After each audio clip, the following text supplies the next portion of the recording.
I stood outside the bank conference room watching through the glass as my sister signed document after document.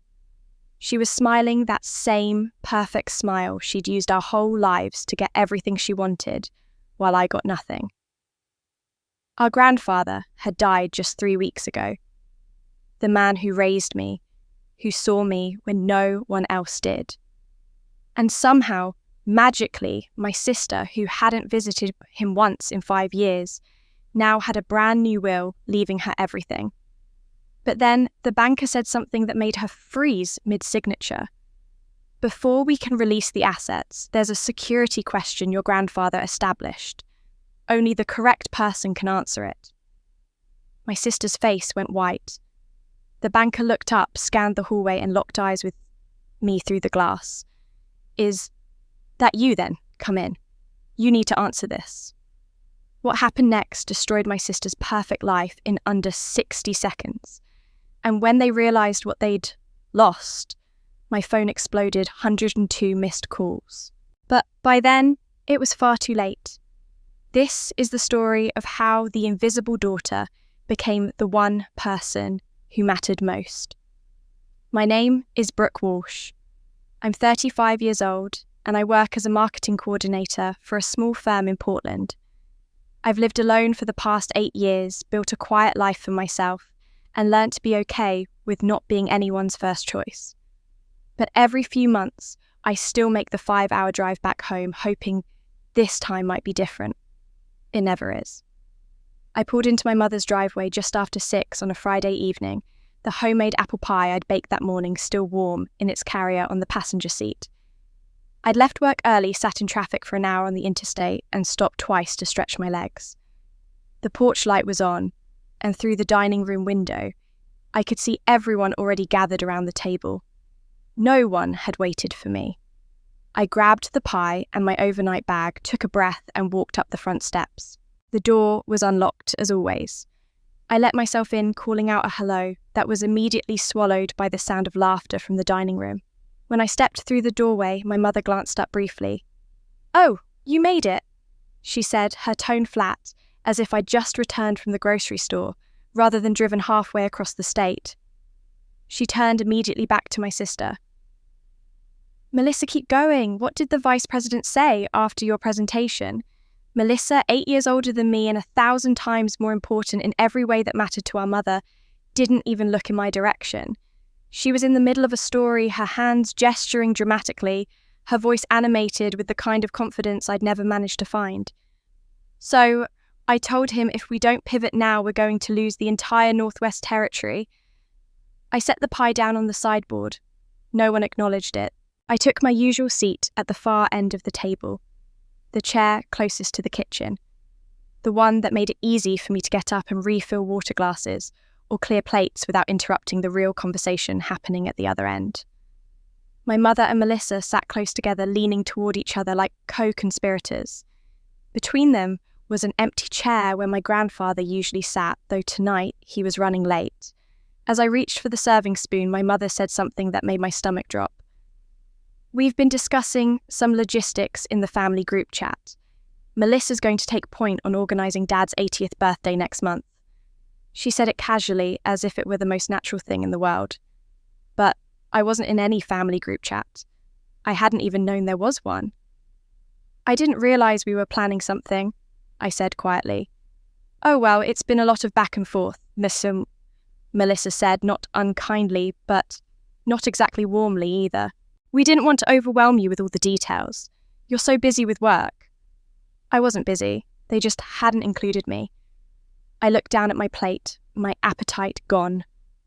This was how it always went. I'd show up hoping to feel like part of the family, and instead I'd spend the entire evening being reminded that I was an accessory, not a priority. The spare daughter. The one they didn't need to consult because my opinion didn't really matter. And then the front door opened and I heard my grandfather's voice. "Brooke," he called out, warmth flooding the word. He appeared in the doorway a moment later, his face lighting up when he saw me.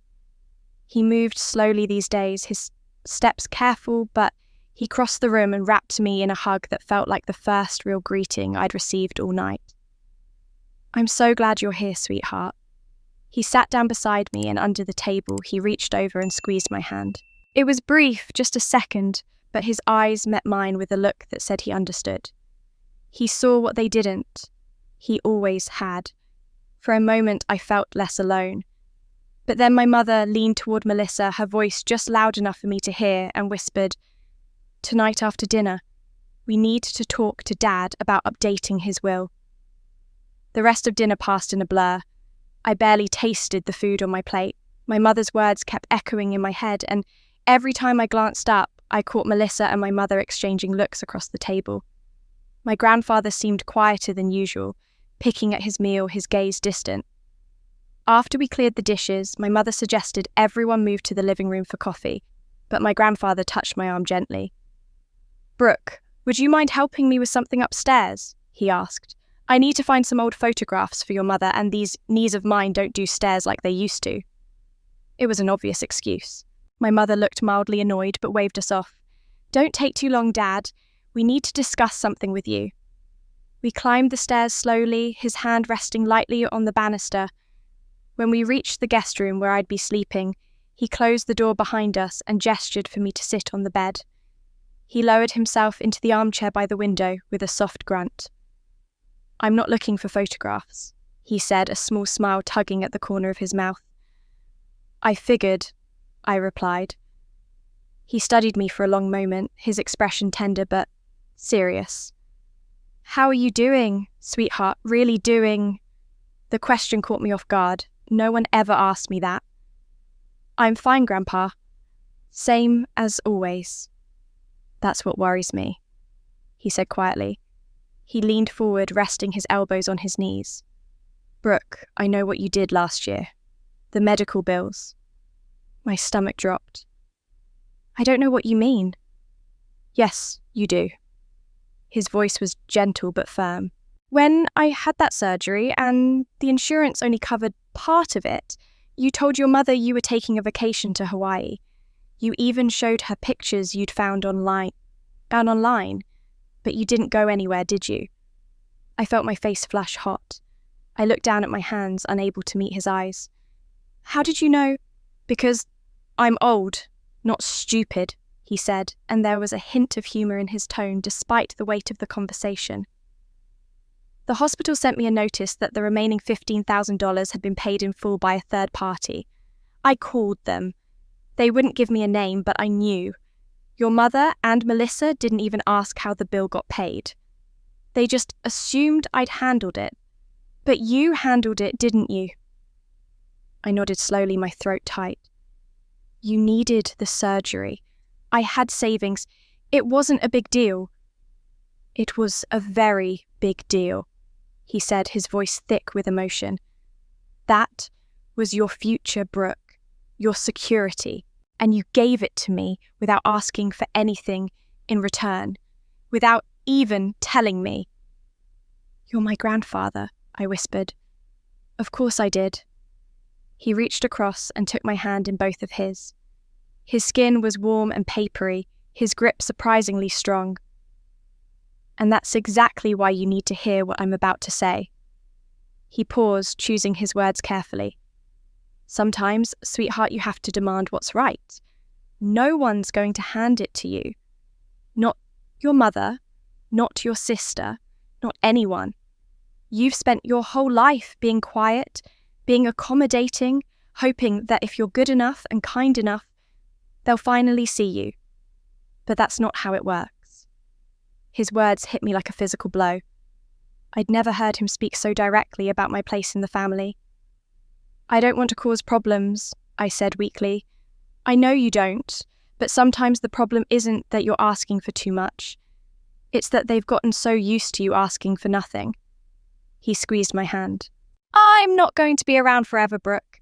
These old bones are telling me that more clearly every day, and I need to know you're going to be okay when I'm gone. That you're going to stand up for yourself. Grandpa, don't talk like that." "I have to," he said, "because I've set up some protections for you." just in case anything happens to me. I frowned, confused. Protections? What do you mean? He waved a hand as if brushing away the question. Legal things, financial things, nothing you need to worry about right now. Just know that I've made sure you'll be taken care of. He smiled, but there was something sad in it. I wish I'd done it sooner, before things got so unbalanced in this family. I wanted to ask more, but something in his expression stopped me. He looked tired, suddenly older than his 79 years. I worried he was being paranoid about his health, imagining worst-case scenarios that would never happen. He'd always been the healthy one, the strong one. He stood slowly, patting my shoulder. We should get back downstairs before your mother sends a search party. As we reached the door, he turned back to me, his hand on the knob. His voice dropped to barely above a whisper. When we're alone, later after they've all gone to bed, I have something important to tell you. Before I could respond, he opened the door and headed toward the stairs, leaving me standing in the hallway, with my heart pounding and 1,000 questions I didn't know how to ask. I stood in the hallway for a moment longer, trying to collect myself before heading downstairs. Through the floor, I could hear the murmur of voices in the living room. My grandfather's warning echoed in my mind, but I still didn't understand what he was trying to prepare me for. When I finally descended the stairs, I found my mother and Melissa sitting close together on the sofa, speaking in low tones. My grandfather had settled into his usual recliner, his eyes closed as if resting. The conversation stopped abruptly when I entered the room. There you are, my mother said, her voice bright but strained. We were just discussing plans for next month. I nodded and took a seat in the corner chair, the one no one ever wanted because it faced away from the television. From this angle, I had a clear view of my sister's face, and for the first time that evening, I really looked at her. Melissa had always been beautiful in that effortless way some people are. Tonight, though, there were shadows under her eyes that her makeup couldn't quite hide. Her smile seemed forced, and her hands kept fidgeting with her wedding ring, twisting it around and around her finger. She looked tired, more than tired. She looked haunted. It reminded me of something I hadn't thought about in years. Melissa was 8 when our parents divorced. I was still a baby, too young to remember the screaming matches or the way our father packed his bags in the middle of the night and never came back. But I'd heard the story enough times, always from my mother's perspective, always painting her as the victim and him as the villain who abandoned his family. What I did remember, though, I was probably too young to recall it, clearly was stored somewhere deep in my earliest memories. My mother sitting on the floor of our old apartment, mascara streaking down her face, holding Melissa so tightly, it looked like she might break her. You're all I have left, she'd sobbed into Melissa's hair. You have to be perfect for me. You have to be everything he wasn't. Melissa had been 8 years old, and from that moment on, her entire existence became about being enough for our mother. Perfect grades, perfect manners, perfect career. Every achievement was another brick in the wall she built to keep our mother from falling apart again. And I'd come along later, unexpected and unwanted, a reminder of the marriage that had failed. I'd never had to be perfect, because no one expected anything from me at all. Looking at my sister now, I realised something I'd never fully understood before. She wasn't cruel because she enjoyed it. She was cruel because she was terrified. Terrified that if she stopped being perfect for even a moment, she'd lose the only thing that gave her value in our mother's eyes. The thought should have made me feel sympathetic. Instead, it just made me sad. The evening dragged on. My mother and Melissa talked about Melissa's promotion, her new office with the corner view, the salary increase she had negotiated. My grandfather listened politely, interjecting with the occasional question, but I noticed he kept glancing at me, as if checking to make sure I was still there. Around 9:30, I excused myself to get some air. I stepped out onto the front porch, pulling my cardigan tight against the October chill. The street was quiet, most of the neighbours' houses, already dark for the night. Evening, Brooke? I turned to see Mrs. Chen, our neighbour from 3 doors down, walking her ancient beagle. She'd lived on this street for as long as I could remember, one of those people who seemed to know everything that happened in the neighbourhood. "Hi, Miss Chen," I said, grateful for the distraction. She paused at the foot of the porch steps and her dog sniffed around the hydrangea bush. "Good to see you visiting. Your grandfather must be happy he doesn't get many visitors these days." "He seems to be doing well," I offered. "Oh well, your sister's been by quite a bit lately," Mrs. Chen said, and something in her tone made me pay attention.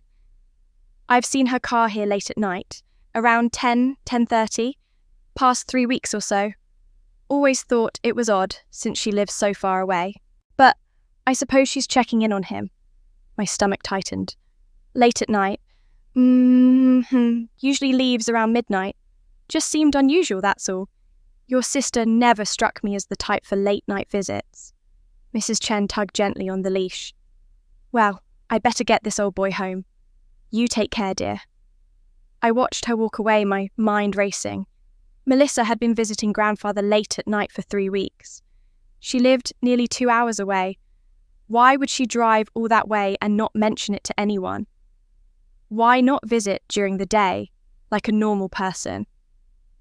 I turned to go back inside, but as I reached for the door handle, I heard voices coming from the side of the house. The window to the den was cracked open, and Melissa's voice drifted through low and urgent. "I'm telling you, David, we don't have a choice anymore. The creditors are threatening to foreclose. We're 300,000 in the hole because of your brilliant cryptocurrency investment." There was a pause. She must have been on the phone. "No, I haven't told Mother. Are you insane? If she finds out we're broke, she'll never look at me the same way again." Another pause, and when Melissa spoke again, her voice had dropped to barely above a whisper. "That's why we need to prepare the banker before Grandpa goes. We're running out of time." I stood frozen on the porch, my hand still on the door handle, unable to move, unable to breathe. I didn't confront Melissa that night. I didn't know how. What would I even say? I'd overheard half a conversation that might mean nothing, or might mean everything. So I went back inside, pleaded a headache, and retreated to the guest room where I lay awake until nearly 3 a.m, my grandfather's words and my sister's voice tangled together in my mind. Saturday passed in a fog. My mother and Melissa went shopping while I stayed behind, supposedly to rest, but really because I couldn't bear to pretend everything was normal. My grandfather spent most of the day in his room, and when I knocked to check on him, he assured me he was fine, just tired. "Tomorrow," he said through the partially open door. "We'll talk tomorrow, sweetheart, I promise." But tomorrow came too fast and too terrible. Sunday dinner was supposed to be a farewell meal before I drove back to Portland. My mother had insisted on making pot roast, my grandfather's favourite. We gathered around the table just after 5, the autumn sun already beginning to set outside the windows, casting long shadows across the dining room. My grandfather looked pale.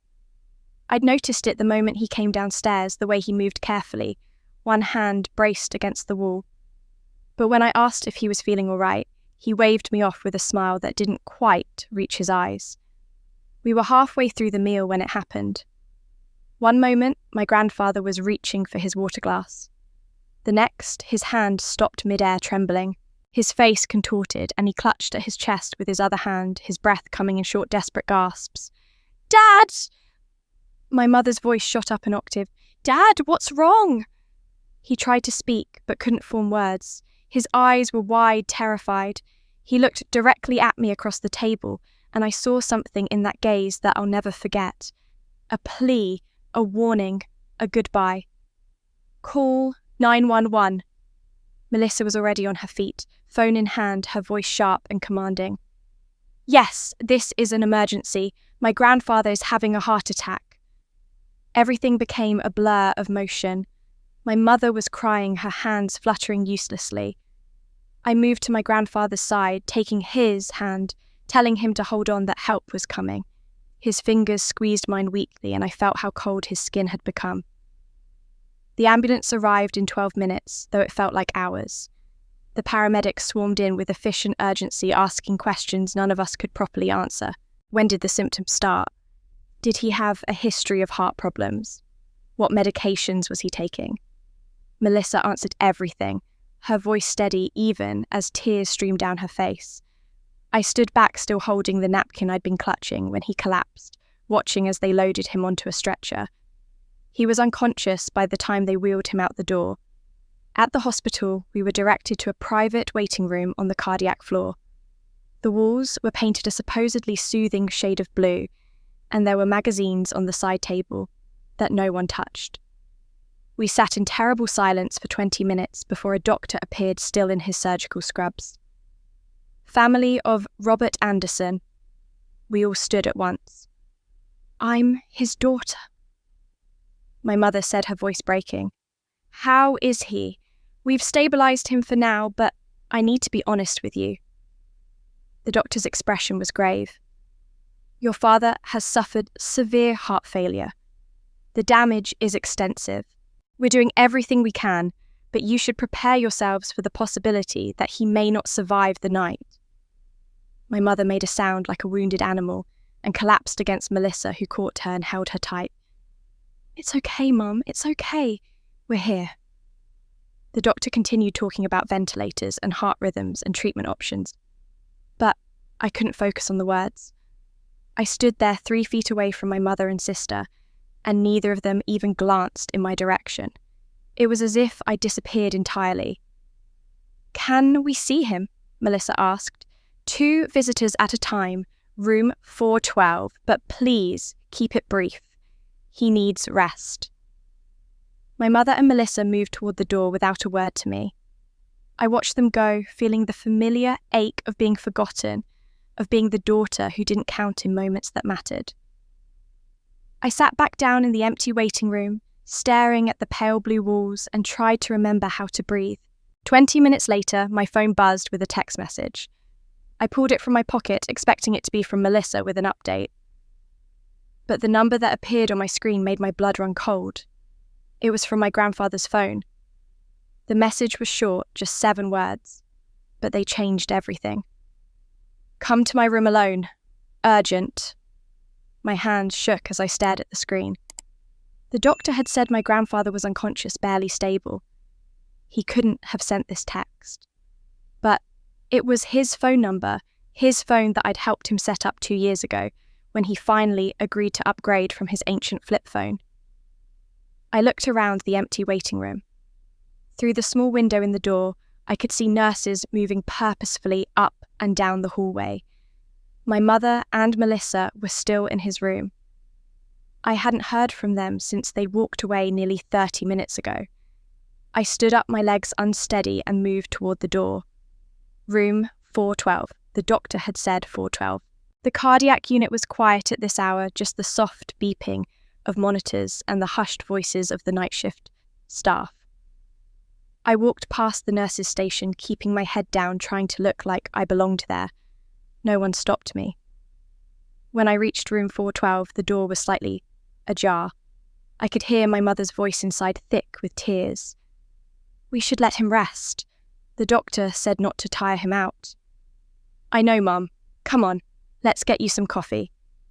I pressed myself against the wall as the door opened wider, and Melissa guided my mother out into the hallway.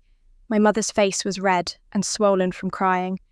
Neither of them looked in my direction as they headed toward the elevator. I waited until they disappeared around the corner, then slipped inside the room. My grandfather lay in the hospital bed, surrounded by machines that blinked and hummed in the dim light. An oxygen tube ran beneath his nose, and an IV drip fed into his left arm. His eyes were closed, his chest rising and falling in shallow, laboured breaths. Grandpa? I whispered, moving to his bedside. His eyes opened slowly, as if it took enormous effort. When he saw me, something like relief crossed his face. He lifted one hand a few inches off the bed, and I took it in both of mine. You came, he said, his voice barely audible, each word clearly painful. Of course I came. Grandpa, you shouldn't be talking. You need to rest. No time.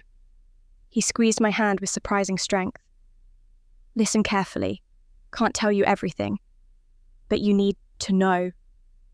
He paused, struggling for breath. Promise me, don't tell anyone about this conversation, especially not Melissa. I promise, I said, my throat tightening. But Grandpa, you're going to be fine. The doctors are taking care of you. He shook his head slightly. We both know that's not true, sweetheart. His eyes locked onto mine with an intensity that made my chest ache. I've made preparations. For you, I set up something at the bank at First National, my safety deposit box. Grandpa, please, you're scaring me. Good. You should be scared, because Melissa is going to try to take everything. He took a shallow breath, wincing. But I protected you. There's a security question on the box. Only the person who answers correctly can open it. And inside is my real will. The one I signed 6 months ago with my lawyer, properly notarized. Everything legal and correct. My mind was spinning. A security question? What do you mean? The bank manager helped me set it up. Special protocol. When someone tries to access the box, they have to answer a question only the right person would know. Another pause, another laboured breath. The question is about something only you and I know. Something I told you a long time ago. I felt tears sliding down my face. What question? He pulled me closer, and I leaned down so I could hear him. They'll ask, what did I tell you by the lake when you were 12 years old? The memory hit me like a wave. I was 12. It was the summer after my parents' divorce became final. Melissa had already left for college her freshman year at Berkeley. She'd been so eager to get away from the sadness that permeated our house. My mother had been distant, lost in her own grief and anger. My grandfather had taken me to the lake for the weekend, just the two of us. We'd rented a small cabin, and one evening we sat on the dock watching the sunset paint the water in shades of orange and gold. I'd been so quiet that whole summer, trying to take up as little space as possible, trying not to be another burden. He'd put his arm around me and said something I'd never forgotten. Your worth isn't measured by how quiet you are or how little space you take up, he'd told me. You're enough exactly as you are. Don't ever let anyone make you feel like you have to shrink yourself to make them comfortable. I'd cried then, finally letting out all the pain I'd been holding in. He'd held me while I sobbed, and he'd never told anyone about that night. It had been our secret, our moment. I remember, I whispered, now my voice breaking. I remember what you said. Good. Relief flooded his face. That's the answer. That's how they'll know it's you and not her. Melissa wasn't there that summer. She doesn't know about the lake or what I told you. His grip tightened on my hand again, urgent. In the box, there's also evidence. Documents showing what Melissa's been trying to do. She's been coming to see me late at night trying to get me to change my will. Brought some man with her last week, wanted me to sign papers. Grandpa? No. I didn't sign anything. I pretended to be confused, forgetful.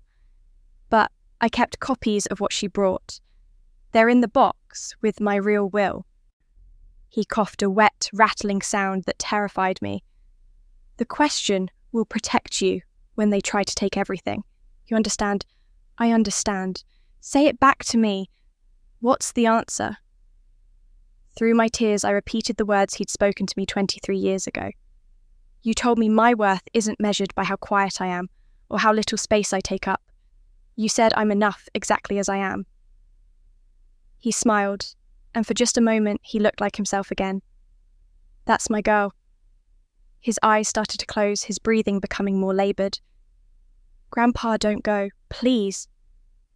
Not going anywhere just yet, he murmured, but when I do, you'll be ready. That question will protect you when they try to take everything.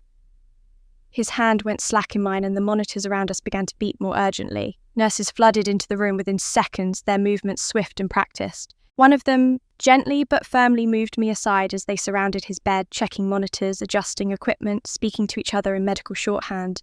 I couldn't follow. You need to step outside, miss, a nurse said, her hand on my shoulder, already guiding me toward the door. But I just got here. I need to stay with him. We're doing everything we can.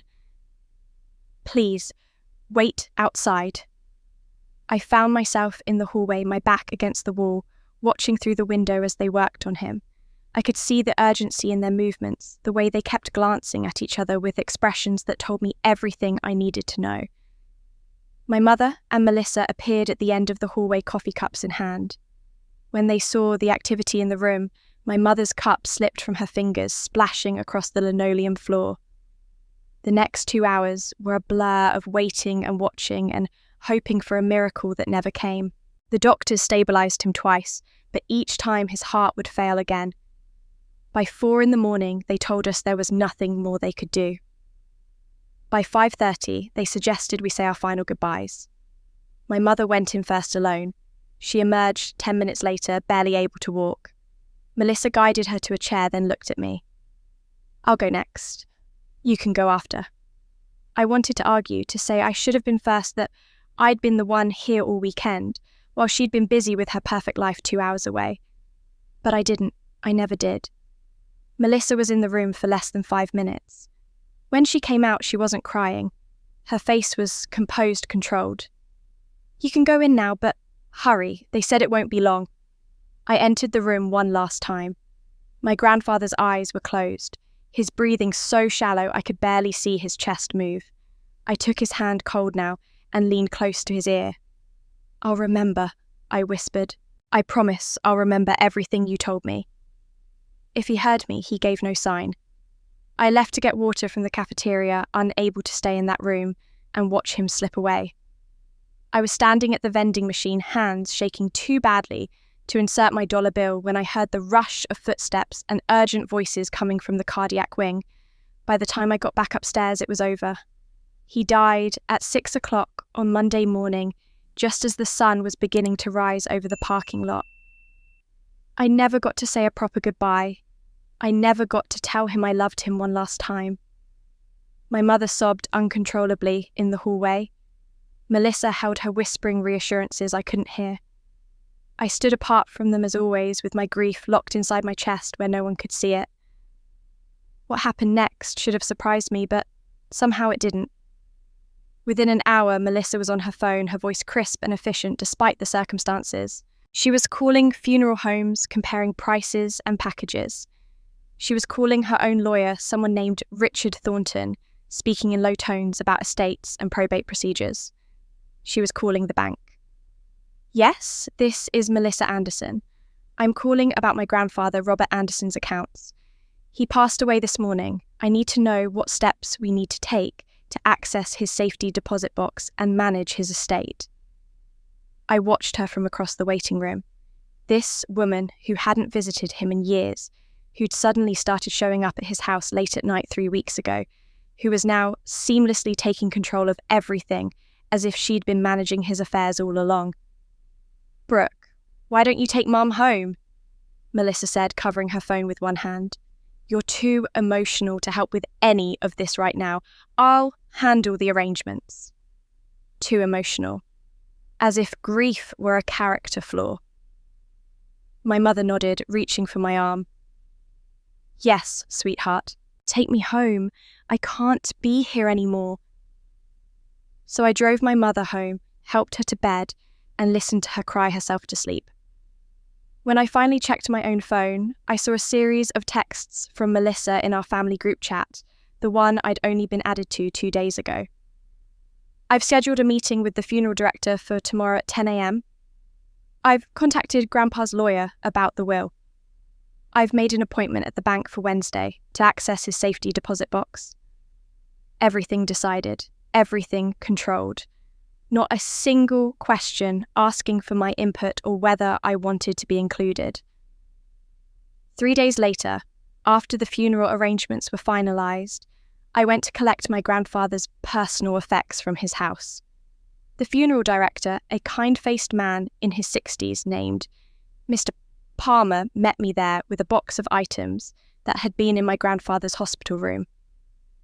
I'm so sorry for your loss, he said, handing me the box. Your grandfather seemed like a wonderful man. He was, I said quietly. Mr. Palmer hesitated, then said something that made my blood run cold. Your sister was very efficient with all the paperwork. She had everything ready to go. Death certificates ordered, plot selected, service planned. It was remarkable, really, how prepared she was, almost like she'd been working on it for weeks. I stared at him. What do you mean? Oh, I just mean she had all the information readily available. Usually families need a few days to gather documents and make decisions, but she had it all organised the day he passed. Very unusual. He smiled apologetically. I probably shouldn't have said anything. I'm sure she was just being thorough, but his words echoed in my mind long after he left. That evening, I did something I'd never done before. I logged into the phone account my grandfather and I had shared the family plan I'd set up for him when he could no longer manage his own bills. The account showed a detailed log of calls and texts for all devices on the plan. I scrolled through my grandfather's phone records from the day he died. There it was, time-stamped at 6:28 a.m. A call to a number I didn't recognise lasting 4 minutes. I searched the number online. Richard Thornton, estate planning attorney. My grandfather had been pronounced dead at 6 o'clock. Melissa had called her lawyer 28 minutes later while my mother was still crying in the hospital hallway, while I was still trying to process that he was gone. She'd been ready. She'd been waiting. And I finally understood that everything my grandfather had warned me about was true. I spent the next 2 days in a fog of grief and confusion, alternating between crying over my grandfather's death and trying to understand what Melissa was planning. I'd taken bereavement leave from work, telling my boss I'd need at least a week. The truth was I didn't know when I'd be ready to go back to normal life. Nothing felt normal anymore. On Wednesday morning, I received a text from an unknown number. Hi, Brooke. This is Daniel Chen. I just heard about your grandfather. I'm so sorry for your loss. He was a wonderful man. If you need anything at all, please don't hesitate to reach out. Daniel. I hadn't thought about him in months, maybe longer. We'd been close as kids, inseparable through high school until life took us in different directions. He'd gone into finance, worked his way up at First National Bank. I'd heard through the neighbourhood gossip that he was assistant manager now. I was about to reply when another text came through, this time from an anonymous sender. No name, just a number I didn't recognise. The message contained 3 photos. The first showed Daniel at what looked like a bar, his arm around a woman in a tight red dress. The second showed them leaving together, her hand on his chest. The third was darker, grainier, showing them getting into a car together. Below the photos was a single line of text. He just wants Grandpa's money. Don't trust him. I stared at my phone, my stomach churning. The photos looked recent, maybe from this week, but something about them felt off-staged somehow. Why would someone send these to me? And who even knew that Daniel had reached out? I deleted the anonymous messages and didn't reply to Daniel. I couldn't deal with figuring out who to trust right now. I could barely figure out how to get through each day. That afternoon, I received a phone call from someone claiming to be from First National Bank. Ms. Walsh? This is Jennifer from First National. I'm calling about the $50,000 loan you took out against your grandfather's estate. We need to discuss repayment options now that he's passed. I'm sorry, but I never took out any loan. Our records show differently. The loan was processed 3 months ago. If you're disputing this, you'll need to come in and speak with our legal department.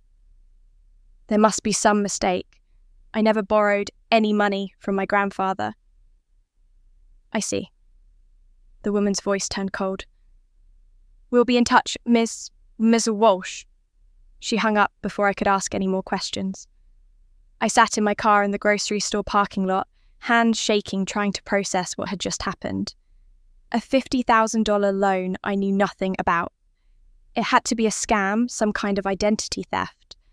But the caller had known my grandfather's name, knew he'd just died. I called the main number for First National Bank and asked to speak to someone about a loan inquiry. After being transferred twice, I finally reached someone who could access accounts. I'm not showing any loans associated with your name or your grandfather's estate. the man said. "Are you sure you have the right bank?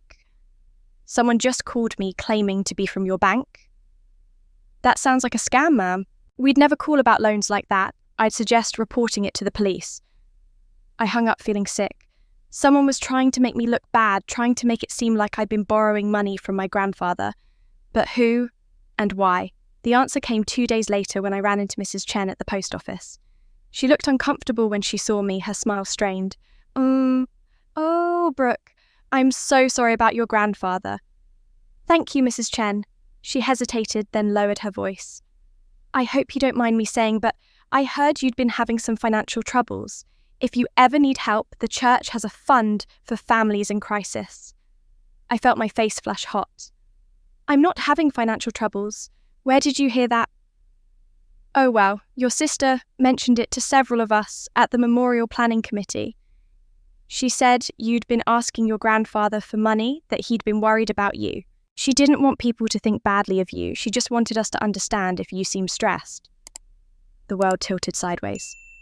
"Melissa said that I probably shouldn't have mentioned it." Mrs. Chen touched my arm awkwardly. "I'm sure it's just grief making everything harder. Take care of yourself, dear." She hurried away, leaving me standing alone in the post office lobby. Melissa was spreading rumours about me. The fake bank call, the anonymous photos of Daniel, the stories about me being desperate for money. She was systematically destroying my reputation, making sure that when I tried to contest whatever she was planning, no one would believe me. I pulled out my phone and opened the family group chat, thinking I'd confront her directly. But when I scrolled through the messages, I realised something was wrong. The last message I could see was from 3 days ago.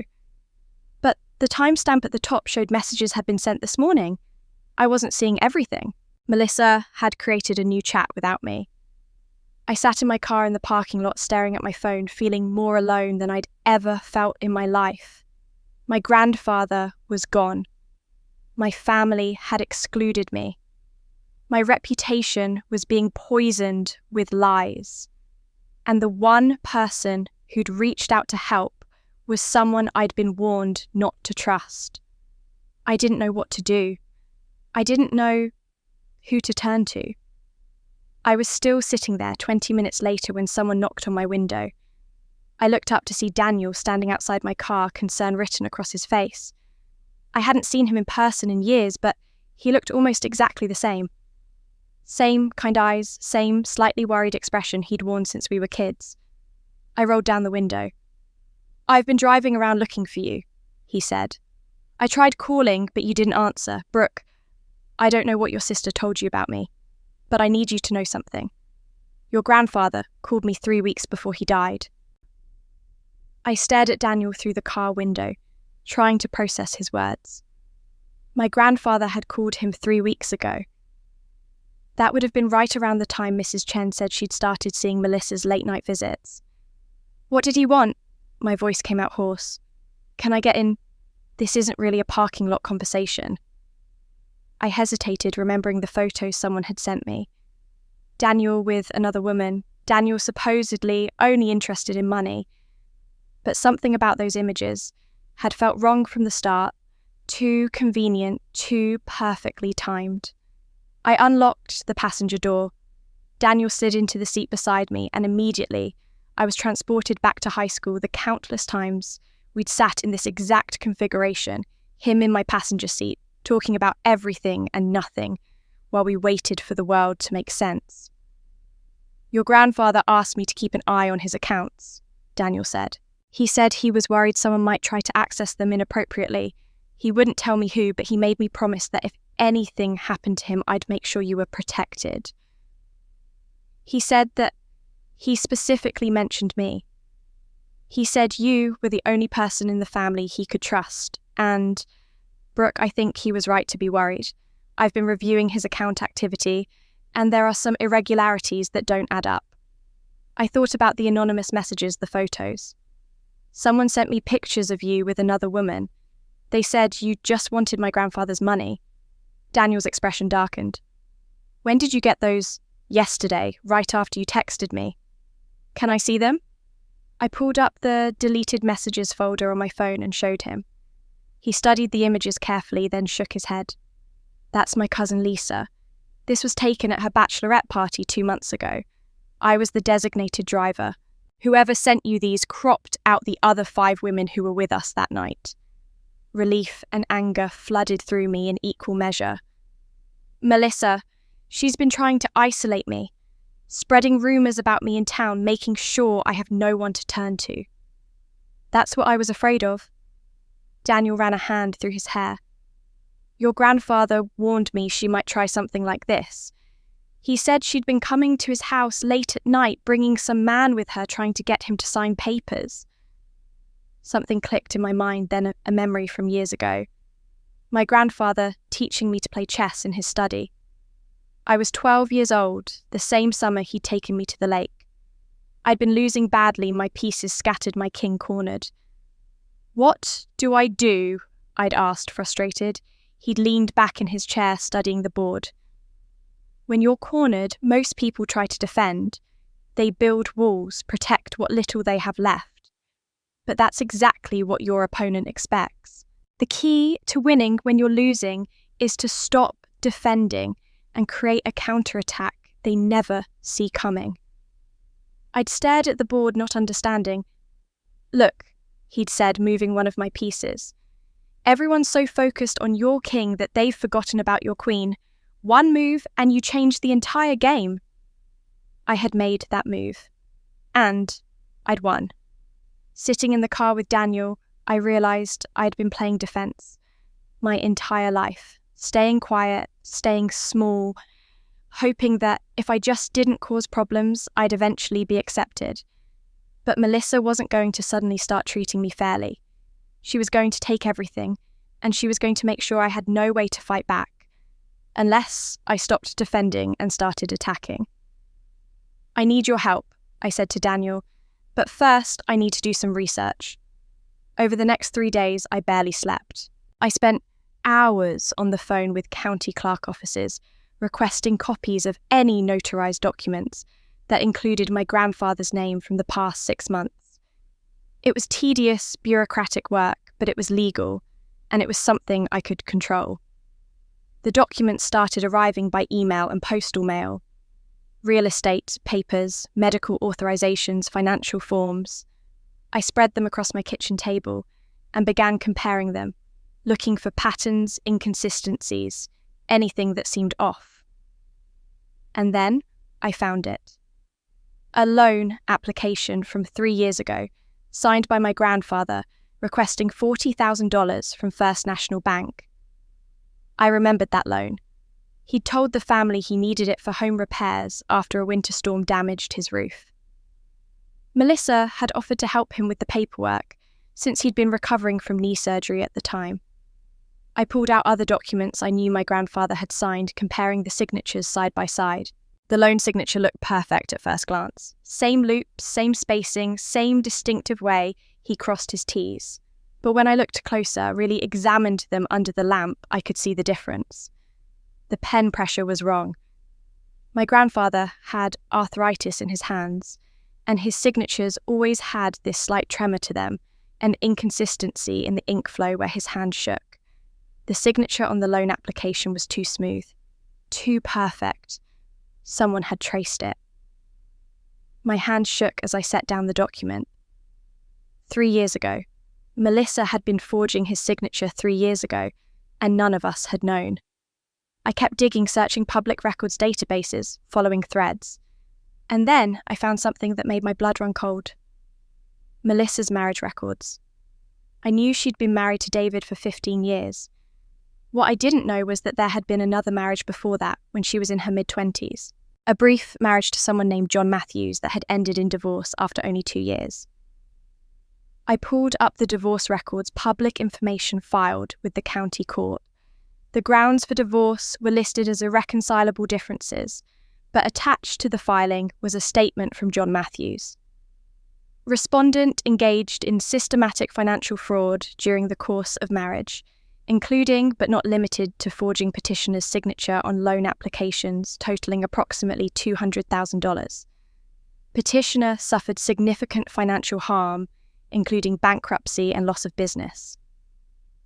Criminal charges were not pursued due to lack of definitive proof at time of discovery. I read the statement 3 times, my heart pounding. This wasn't Melissa's first time. She'd done this before. She'd destroyed someone else's life with forgery and fraud, and she'd gotten away with it. And now she was doing it again. To my grandfather. To me. I showed Daniel the divorce records the next morning at a coffee shop halfway between our towns. We sat in a back corner booth where no one could overhear us, and I watched his face grow increasingly serious as he read through John Matthews' statement. "This is exactly what your grandfather was afraid of," Daniel said quietly, sliding the papers back across the table. He knew she had a history. That's why he set up the security question protocol with the bank. Can we use this in court or whatever comes next? Maybe. It establishes a pattern of behaviour. But Brooke, you need to understand something. Melissa is going to have documentation that looks completely legitimate. If she's been planning this for months, maybe years, she'll have covered her tracks carefully. So, what do? You wait for the bank to make contact. By law, they have to wait at least 3 weeks after death before executing a will or opening estate accounts. That gives you time to prepare. As if on cue, the official letter arrived the following day. I found it in my mailbox when I got home from work, a cream-coloured envelope with the First National Bank logo embossed in the corner. My hands trembled as I opened it.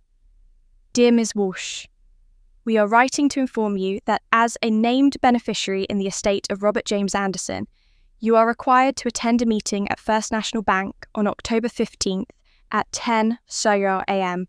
to review estate documents and access the deceased's safety deposit box. All potential heirs must be present.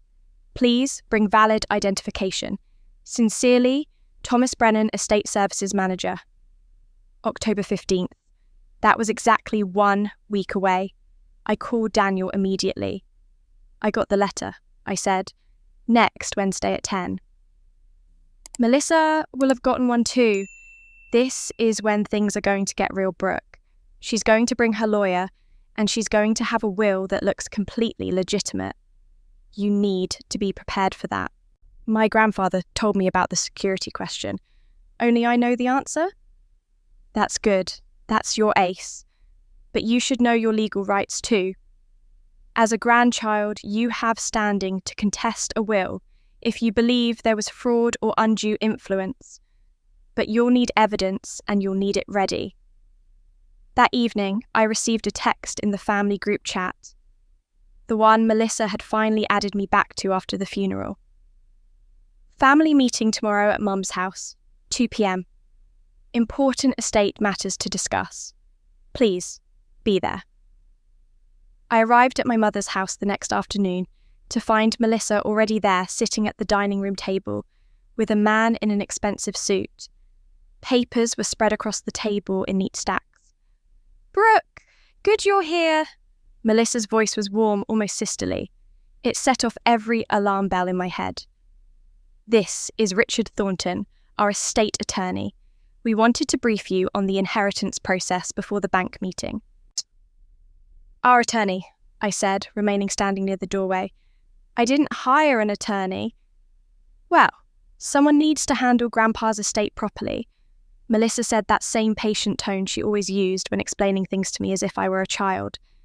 Richard has been working with me to make sure everything is done correctly.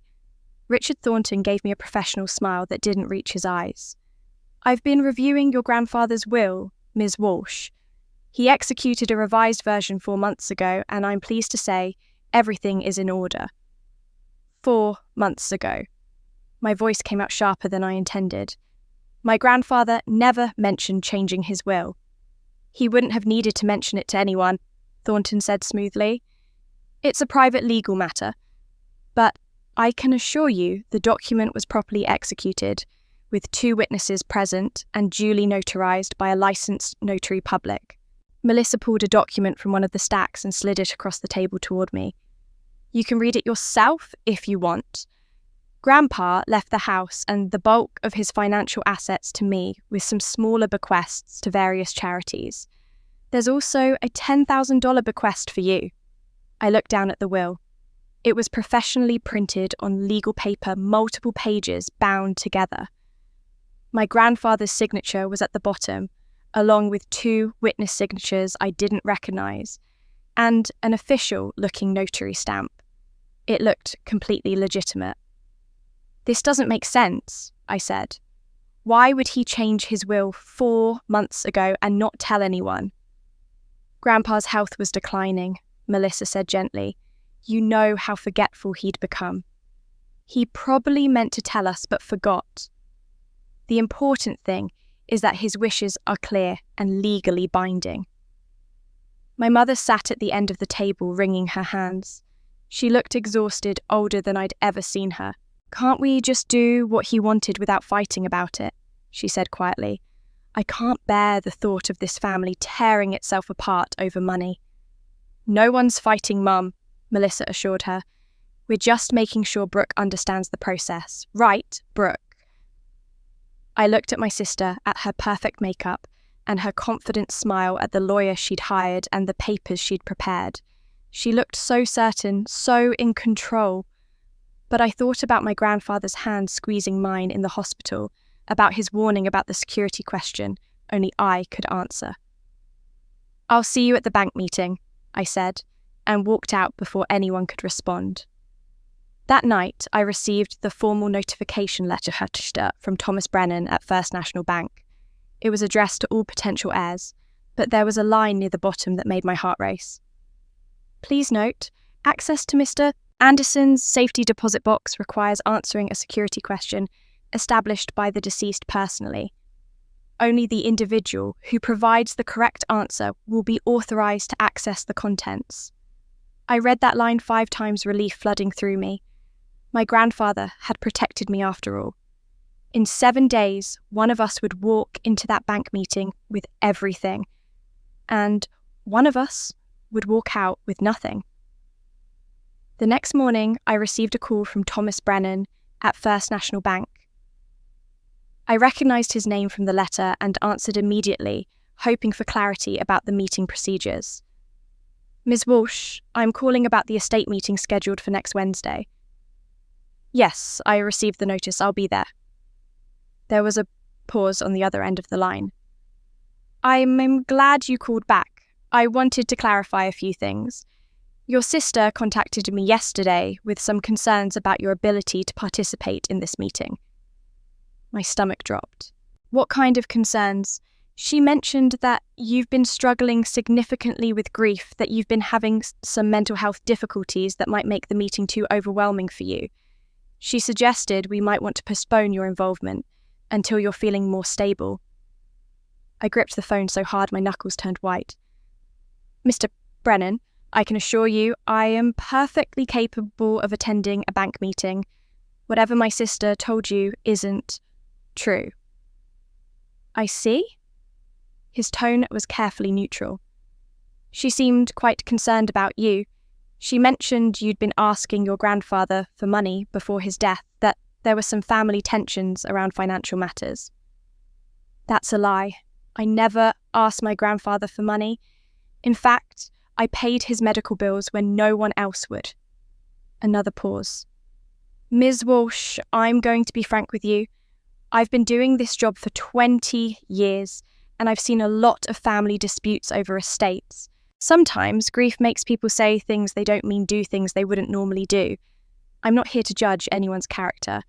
I'm here to execute your grandfather's legal wishes according to the protocols he established." "Then you'll understand why I need to be at that meeting. My grandfather specifically set up a security question. That should tell you something about what he wanted." "It does tell me something," he said quietly, "which is why I'm calling you directly, instead of just accepting your sister's request to exclude you. The meeting is Wednesday at 10. I expect to see you there." After I hung up, I sat on my couch shaking. Melissa had tried to have me banned from the meeting entirely. If Daniel hadn't already alerted Miss Brennan to watch out for manipulation, it might have worked. That afternoon, my mother called. "Brooke, sweetheart, I need to talk to you about Wednesday." "Yeah, Maisha? What about it?" Melissa and I have been discussing this, and we think it might be better, if you let her handle the estate matters. You've been through so much, and these legal things are complicated. Your sister understands finance and law better than any of us. Mom, I'm going to the meeting. Grandpa wanted me there. Honey, I know this is hard, but sometimes we have to accept that other people are better equipped to handle certain situations. You'll just make everything messy and confusing. Let Melissa take care of it, and then you won't have to worry about any of it. I closed my eyes, feeling the familiar ache of being dismissed, being told I wasn't capable, wasn't needed. But this time, instead of accepting it, I felt anger rising in my chest. Did it ever occur to you, Mum, that Grandpa might have wanted me involved? That maybe he trusted me more than he trusted Melissa? Don't be ridiculous. Your grandfather loved both of you equally. Then why did he set up a security question that only one person can answer? My mother was silent for a long moment. Melissa told me about that. She said it's just a formality that she knows the answer. You're making this into something it's not. I have to go, Mum. Brooke, please, don't make this ugly. Don't tear this family apart over money. I hung up without responding. The next few days were a special kind of torture. Everywhere I went in town, people looked at me differently. At the grocery store, the checker who'd known me since childhood asked in a too loud voice if I was doing okay financially. At the post office, someone mentioned they'd heard I was having some troubles. Even Mr. Palmer, the funeral director, called to ask if I needed help paying for my portion of the funeral expenses. Melissa's poison was working. She'd painted me as desperate, unstable, unreliable. By the time Wednesday came, half the town would assume I was trying to steal money that rightfully belonged to my responsible, successful sister. On Tuesday afternoon, my lawyer called. I'd finally broken down and hired someone, a small-town attorney named Patricia Reeves, who specialised in estate disputes. I couldn't afford her rates, but she'd agreed to a payment plan after I explained the situation. Brooke, I need to be honest with you about something. Melissa's will looks legitimate. The notarization is valid, the witnesses are real people, and everything appears to be in order procedurally. If the safety deposit box doesn't contain something that contradicts it, you're going to have a very difficult time contesting this. But what about the security question? My grandfather set that up for a reason. The security question gets you into the box. What's inside the box is what matters. You need to hope your grandfather left clear documentation of his real wishes. He did. He told me he did. Then that's what we're counting on. After she hung up, I sat in my quiet apartment looking at the walls. I'd carefully painted myself the furniture I'd chosen piece by piece. I'd built this small, careful life, and I'd thought it was enough. But now everything was crashing down around me, and I realised I'd never really fought for anything in my entire life.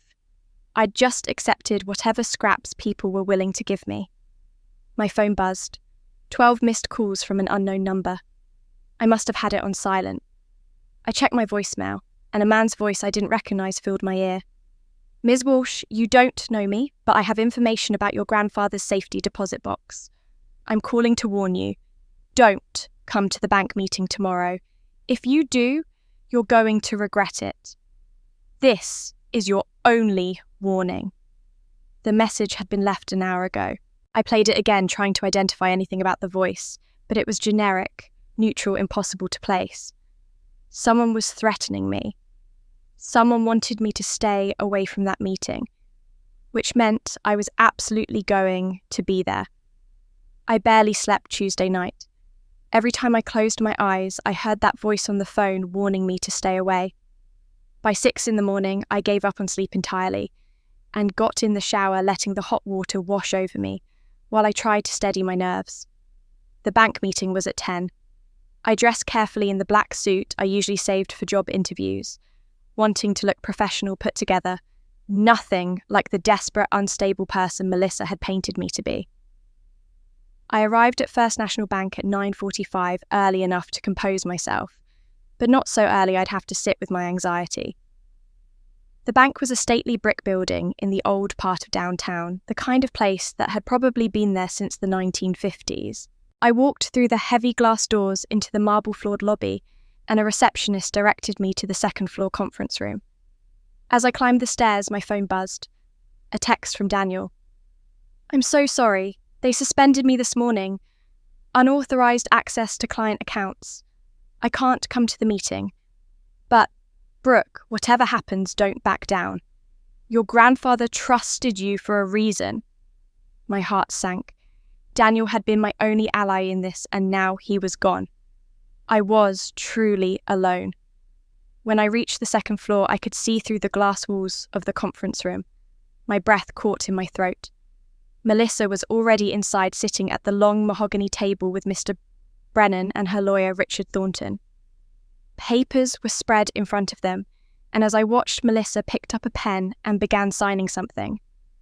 My mother sat beside her, nodding, her expression relieved, as if a terrible burden had been lifted. I stood frozen in the hallway, watching through the glass. They were already moving forward without me. Mr. Brennan was explaining something, pointing to different sections of the document. Melissa signed page after page, her movements confident, practiced. I was too late. Whatever I'd thought I could do, whatever stand I'd planned to make it, was already over. The conference room door opened and Thornton stepped out, nearly bumping into me. "Ms. Walsh," he said, his tone professionally cordial, but with an edge of impatience. "We're just reviewing preliminary paperwork. You can wait in the lobby. We'll call you when we need you." The meeting was scheduled for 10 o'clock. It's only 9:50. "Your sister arrived early to expedite things. We thought it would be more efficient." More efficient. More efficient to start without me, to make all the decisions before I could have any input to present me with a done deal. "I'd like to be in the room," I said. He glanced back at Melissa and something passed between them. "That's not necessary at this stage. We're simply organising documents." "I'd still like to be in the room."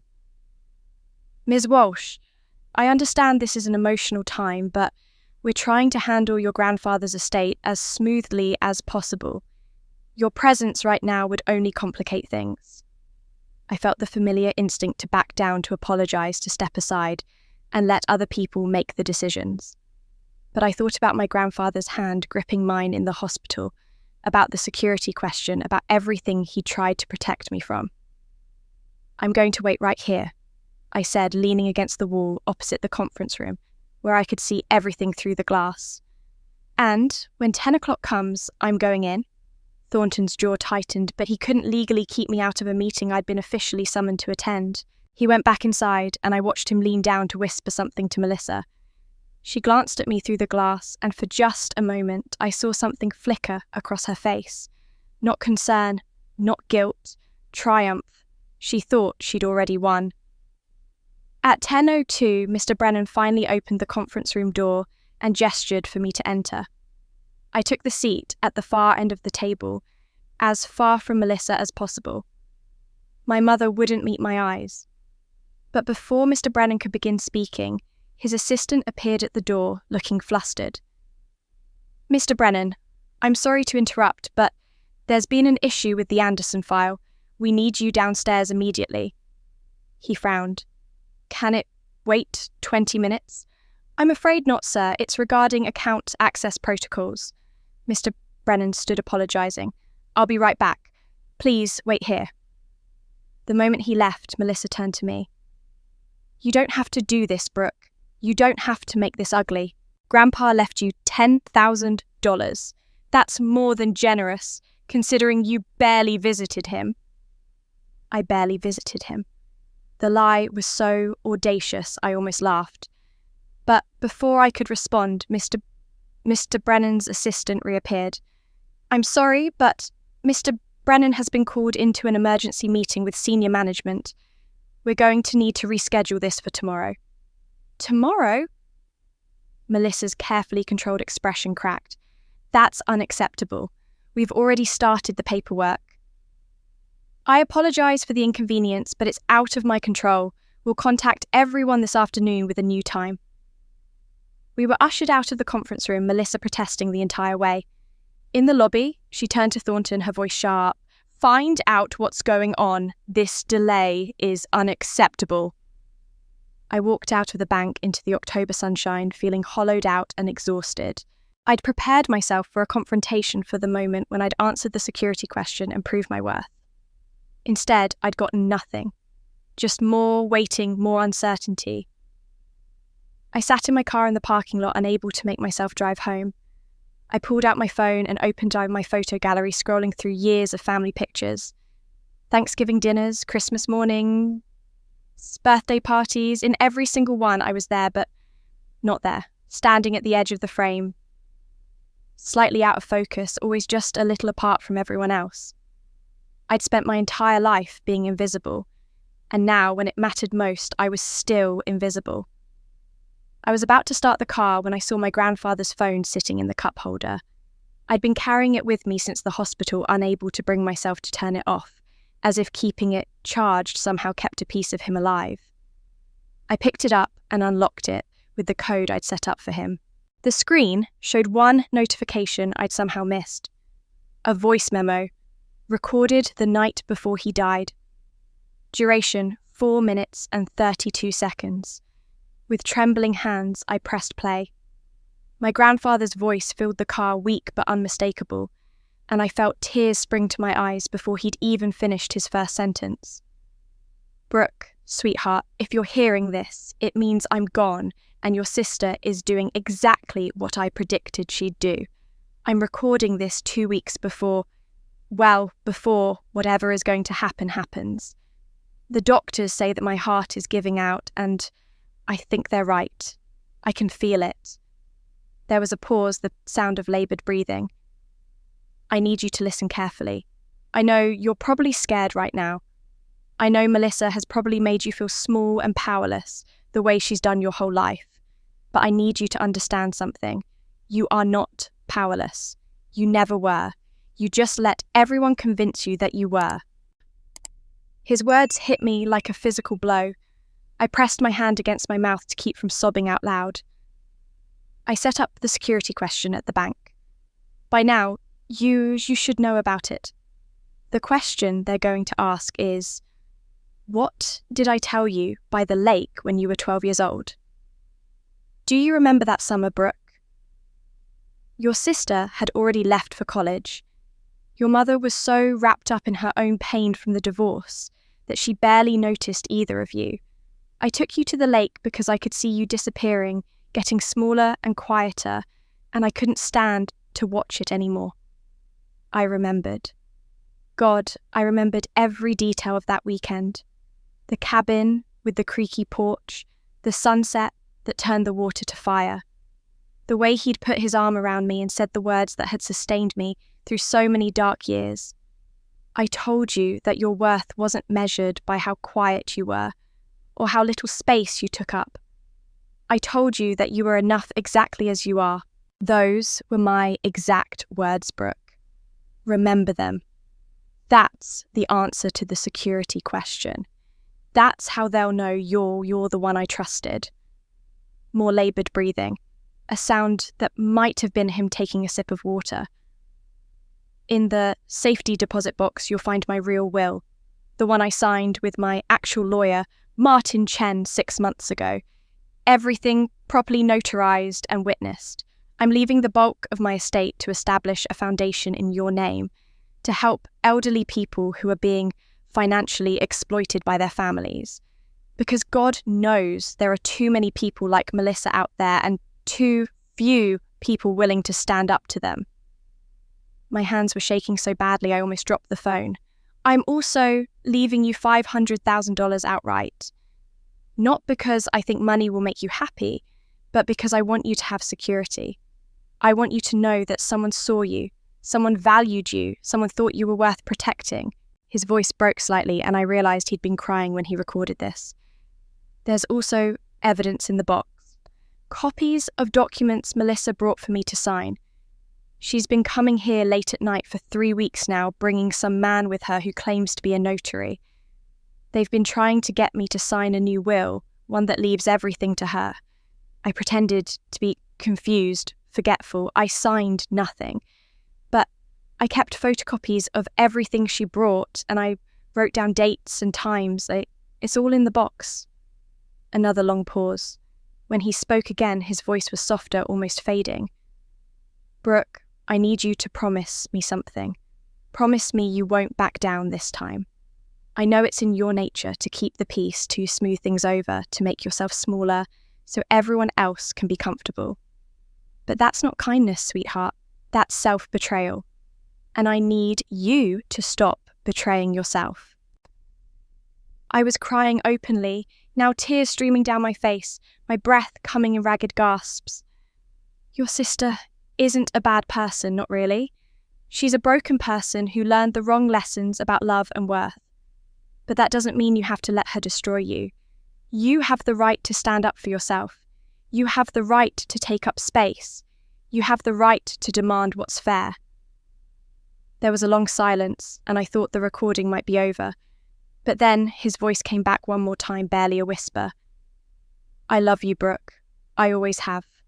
And I'm sorry I didn't protect you better when I was alive.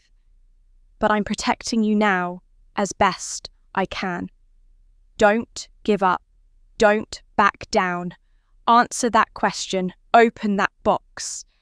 And then live the life you deserve to live. The recording ended. I sat in the car, my grandfather's phone clutched in both hands, and something fundamental shifted inside me. For 35 years, I'd been telling myself a story about who I was. The quiet one, the accommodating one, the one who didn't make waves or cause problems or take up too much space. I'd convinced myself that this was kindness, that this was how good people behaved. But it wasn't kindness. It was cowardice. I'd taught my family how to treat me. I'd taught them that my needs didn't matter, that my voice didn't count, that they could dismiss me and overlook me, and I'd just accept it with a smile. I'd spent 3 decades training everyone around me to see me as invisible. And then I'd wondered why no one saw me. My grandfather had seen me. He'd always seen me. And he'd given me the tools to finally stand up and demand to be seen by everyone else. I wiped my tears, took a deep breath and pulled out my phone. I found the number for First National Bank and asked to be transferred to Thomas Brennan's office. Mr. Brennan, this is Brooke Walsh. I need to speak with you about my grandfather's safety deposit box. Ms. Walsh, as I mentioned, we've had to postpone today's meeting. We'll be in touch about rescheduling. I don't want to wait for the rescheduled meeting. I'm the person named for the security question. I can answer it right now today. I want to open that box as soon as possible. There was a pause on his end. You're certain you can answer the question? I'm absolutely certain. My grandfather told me the answer himself. It's a memory only he and I shared. Another pause longer this time. I could hear papers rustling in the background. Ms. Walsh, if you can answer the security question correctly, the contents of that box are legally accessible to you immediately, regardless of any other estate proceedings. Are you prepared to come in this afternoon? I can be there in 20 minutes. Then I'll see you at 2 o'clock. Come alone, please. The security protocol requires privacy for the question. I hung up and started the car, my hand steady for the first time in weeks. I was done being invisible. I was done being small. It was time to take up space. I drove straight to Patricia Reeves' office without calling ahead. Her secretary looked surprised to see me, but Patricia emerged from her office within minutes, her expression concerned. Brooke, what's happened? I need to move forward. Today. I have evidence that Melissa has been trying to forge documents, and I'm accessing my grandfather's safety deposit box this afternoon. Whatever's inside, I need to be ready to use it. Patricia guided me into her office and closed the door. Sit down. Tell me everything. I explained about the voice memo, about the security question, about the meeting scheduled for 2 o'clock. Patricia listened intently, taking notes, her expression growing more serious with each detail. "This is good," she said when I finished. "If your grandfather left documented evidence of Melissa's fraud attempts, along with a properly executed will, you have a strong case. But Brooke, I need you to understand what fighting this means." "I understand. Melissa will contest everything." "It's more than that." Patricia set down her pen and looked at me directly. "To prove fraud and undue influence in a probate case, we need to establish a pattern of behaviour. That means we'll have to subpoena all of your grandfather's financial records for the past decade, bank statements, loan, documents, transfers, everything." "Okay, that makes sense. And here's the part you need to think carefully about. Those records will show every transaction he made, including any money he gave to other family members, including your mother." I felt my stomach twist. "What do you mean?" Patricia pulled up something on her computer and turned the screen toward me. "I did some preliminary research into your grandfather's accounts, what's publicly available. In the past 10 years, he made numerous transfers to your mother. Small amounts, usually a few thousand at a time, but they add up. The notes on the transactions say loan, but I'd be willing to bet your mother never repaid any of them. I thought about all the times my mother had mentioned being stressed about money, about unexpected expenses, about how generous my grandfather was. I'd never thought to ask if she'd paid him back." "How much?" I asked quietly. "Based on what I can see without a subpoena, approximately $60,000 over the years. Maybe more." The number hit me like a punch to the chest. $60,000. While my mother had been telling me to let Melissa handle everything, telling me not to make things messy, she'd been taking money from him for years.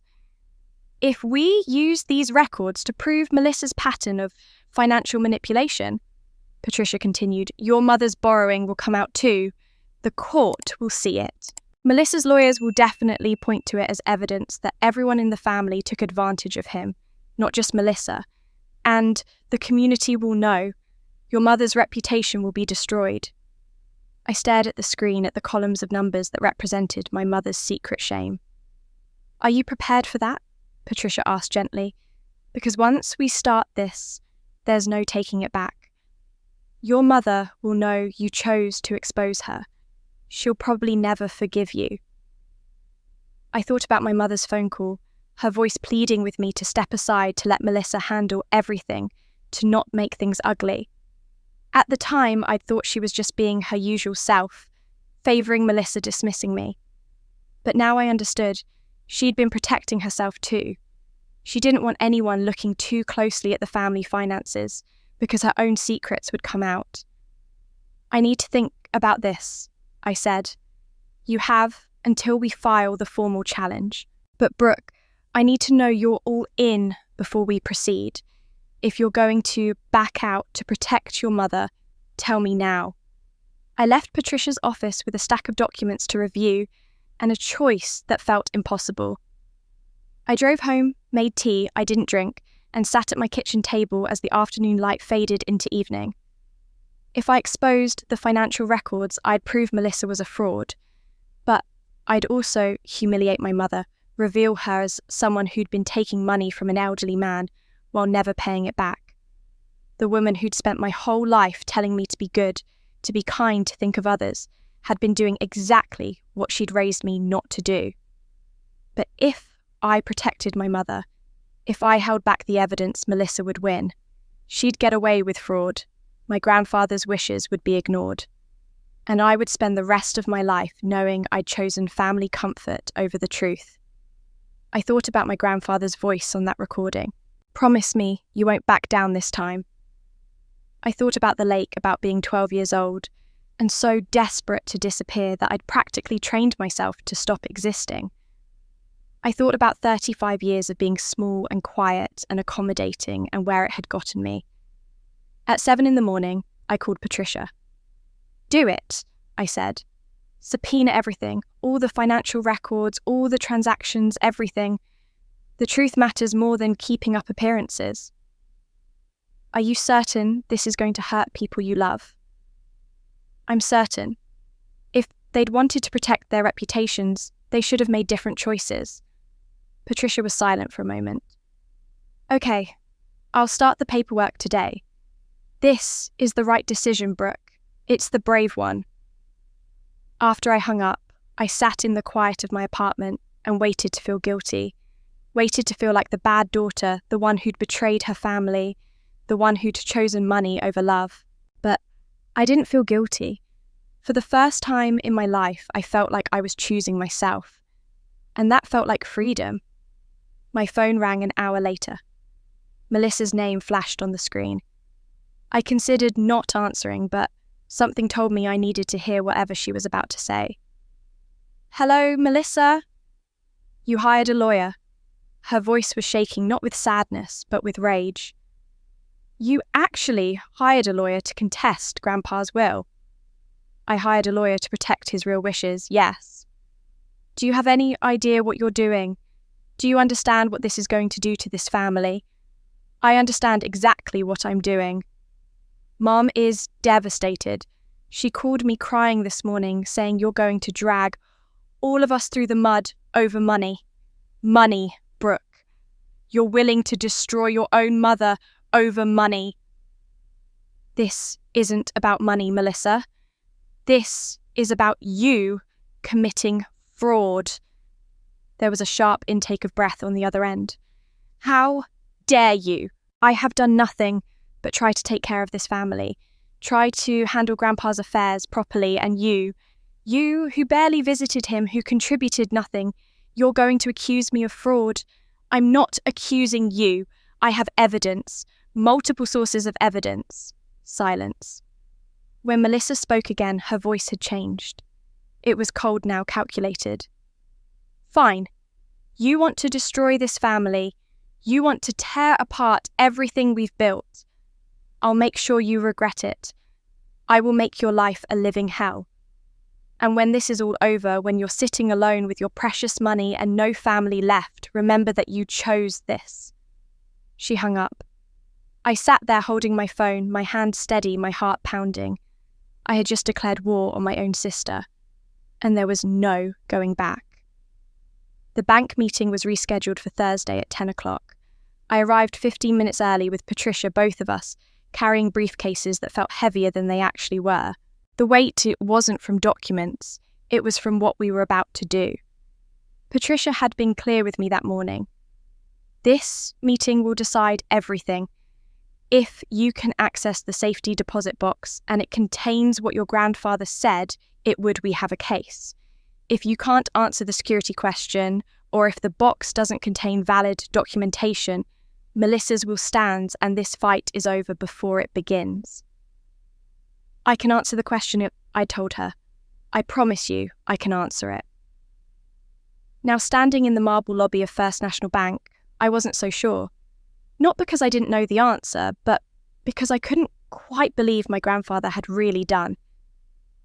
This had really protected me this way. My whole life I'd been the afterthought. How could I possibly be the one person who mattered now? I clutched my grandfather's phone in my jacket pocket like a talisman. We were directed to the same second-floor conference room where the aborted meeting had taken place 2 days ago. Thomas Brennan was already there, setting up papers on the long table. He looked up when we entered. Ms. Walsh, Ms. Reeves, please have a seat. We're waiting for the other parties to arrive. Other parties? He meant Melissa. 5 minutes later, the conference room door opened, and my sister walked in with Richard Thornton beside her. Melissa was dressed in a navy blue suit that probably cost more than my rent, her hair perfectly styled, her makeup flawless. She looked like success personified. She looked like someone who'd never doubted herself for a single moment. Her eyes met mine across the table, and I saw something flicker there. Not concern, not fear, calculation.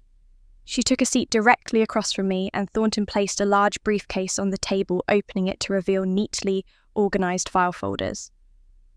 "Where's our mother?" I asked, noticing her absence. "Mum isn't feeling well," Melissa said smoothly. "This is stressful for her. I told her we'd handle it." Or she didn't want our mother here to witness what was about to happen. Mr. Brennan cleared his throat. "Thank you all for coming. I want to start by explaining the protocol that Mr. Robert Anderson established with this bank regarding his safety deposit box. He pulled out a legal document and placed it in the centre of the table, where we could all see it. 3 months before his death, Mr. Anderson came to this bank with his attorney Martin Chen and established a specific security procedure. He requested that access to his safety deposit box be protected by a verbal security question. The question was to be asked only in the presence of all potential heirs. Whoever provides the correct answer gains immediate access to the box and its contents. This is highly irregular, Thornton interjected. I've never heard of such a protocol. It's unusual, but not unprecedented, Mr. Brennan replied calmly. And it was Mr. Anderson's explicit wish. We have his signature and his attorney's verification on file. Melissa's perfectly composed expression showed the first crack. What exactly is in this safety deposit box? I don't know. Mr. Anderson didn't disclose the contents to me, only that they were vital to the proper execution of his estate. Patricia leaned forward. And if someone answers the security question incorrectly, then they are denied access, and we move forward with whatever documentation has been properly filed with the court. But if someone answers correctly, the contents of that box supersede any other claims on the estate. The room fell silent.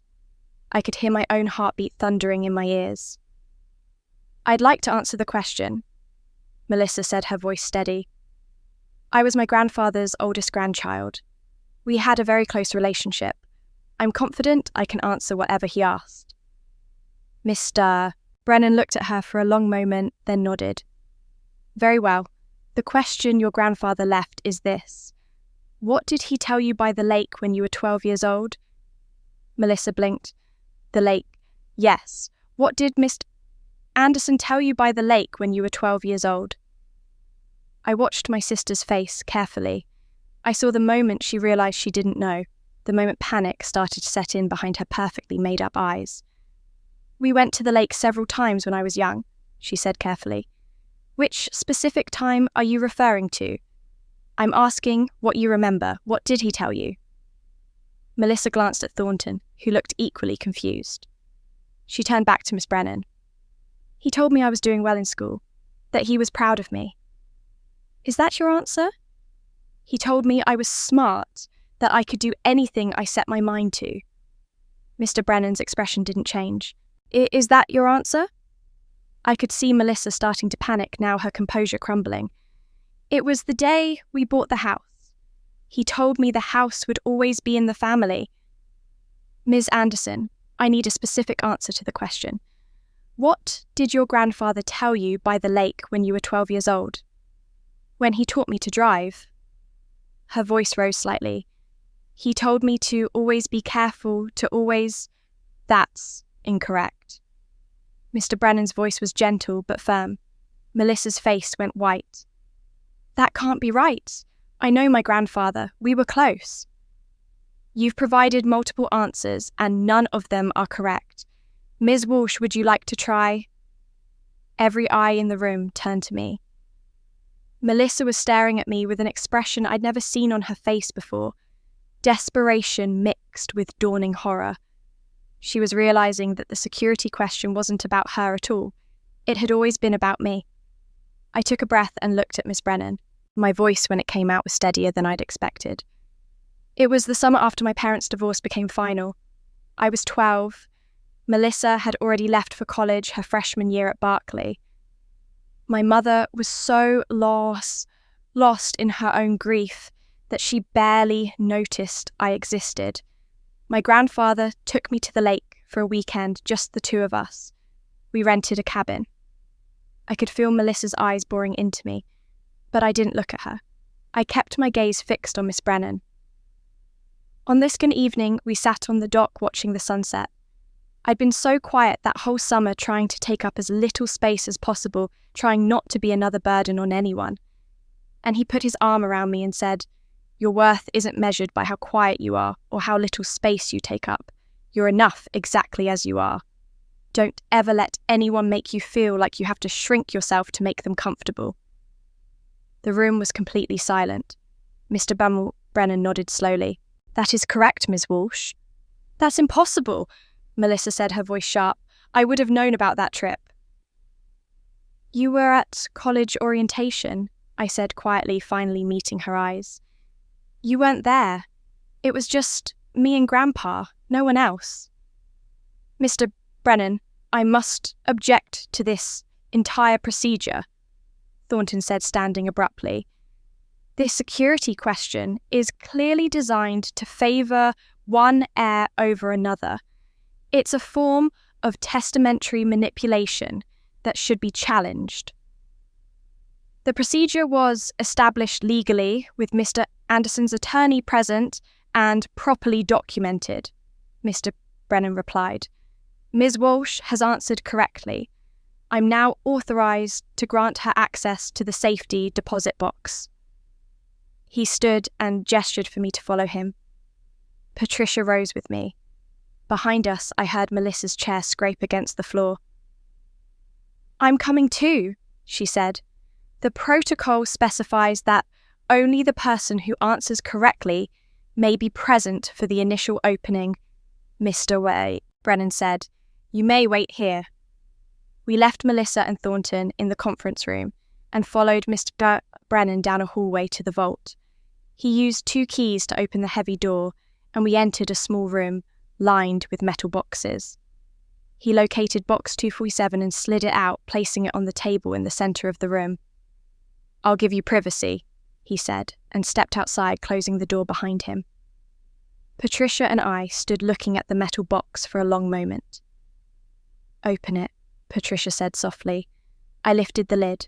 Inside was a thick manila envelope, a smaller sealed envelope labelled "For Brooke," a thumb drive and several file folders held together with rubber bands. I pulled out the manila envelope first and opened it.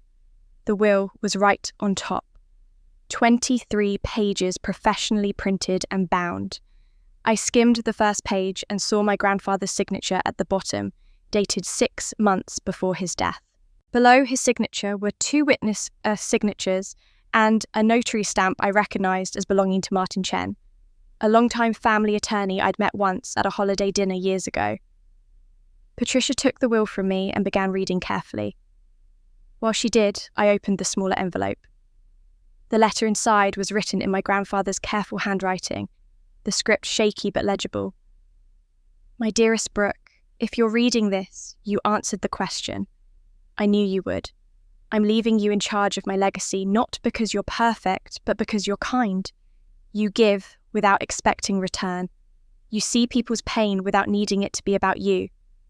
That's the kind of person I trust with helping others.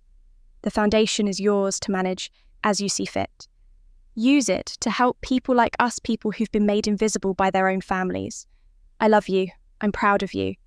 And I'm sorry I didn't do this sooner. Grandpa." I pressed the letter to my chest, tears streaming down my face. Patricia looked up from the will, her expression intense. "Brooke, this is airtight. Properly executed, properly witnessed, properly notarized. Everything in legal order. He left the bulk of his estate, approximately $1.8 million, to establish a foundation. You get $500,000 outright, and you're named as the foundation director with full authority." We gathered everything and returned to the conference room. The moment we walked in, Melissa stood up. "What was in the box?" Patricia placed the will on the table. "Your grandfather's authenticated last will and testament, properly executed 6 months ago." Melissa's face went from pale to ashen.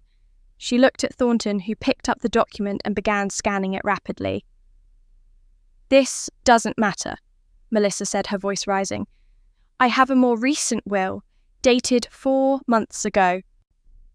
She reached into her own briefcase and pulled out the document I'd seen at my mother's house. She placed it next to my grandfather's will, and I could see her hands were shaking.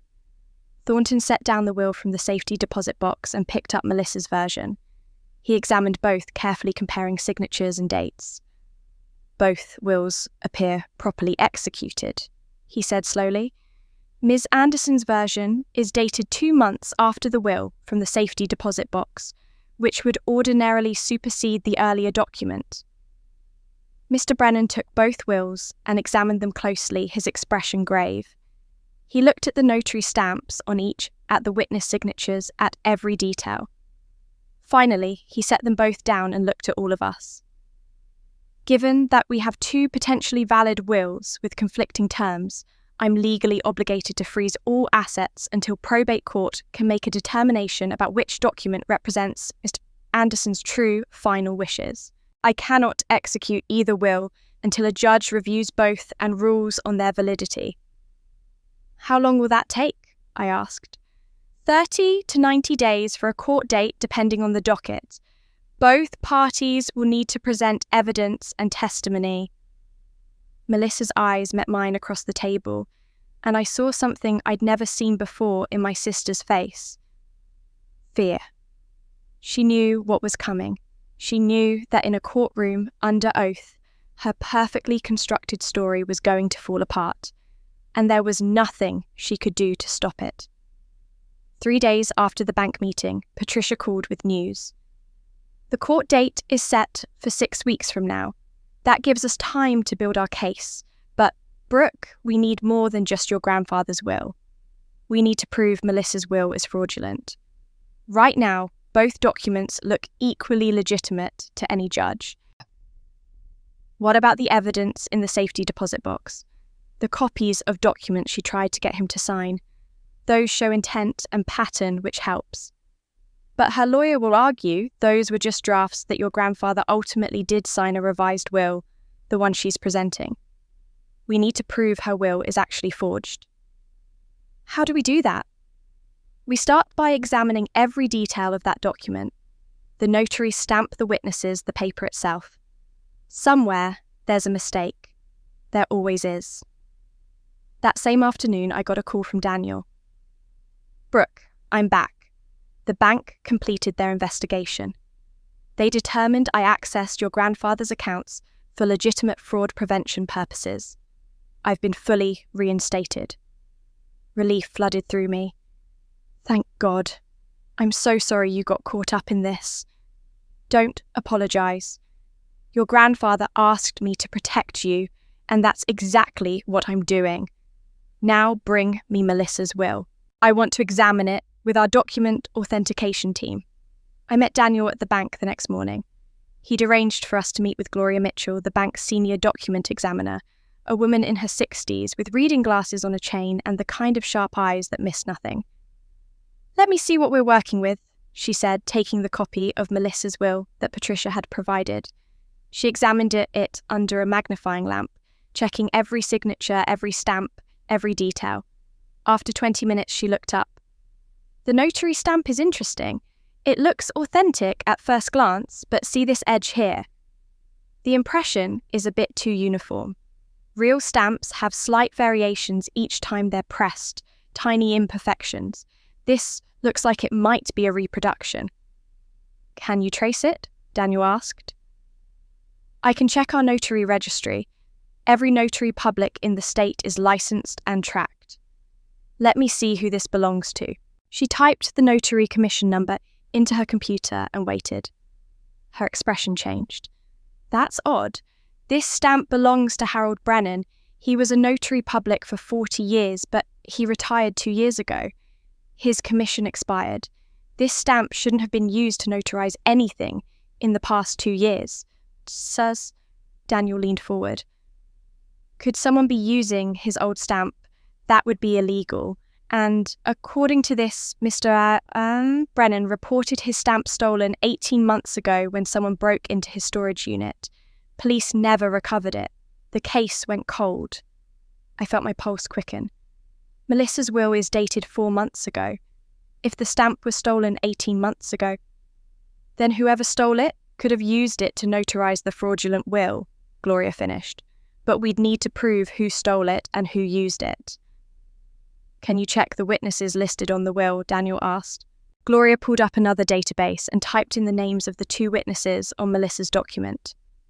One was a name I vaguely recognized, a neighbor of my grandfather's. The other was unfamiliar.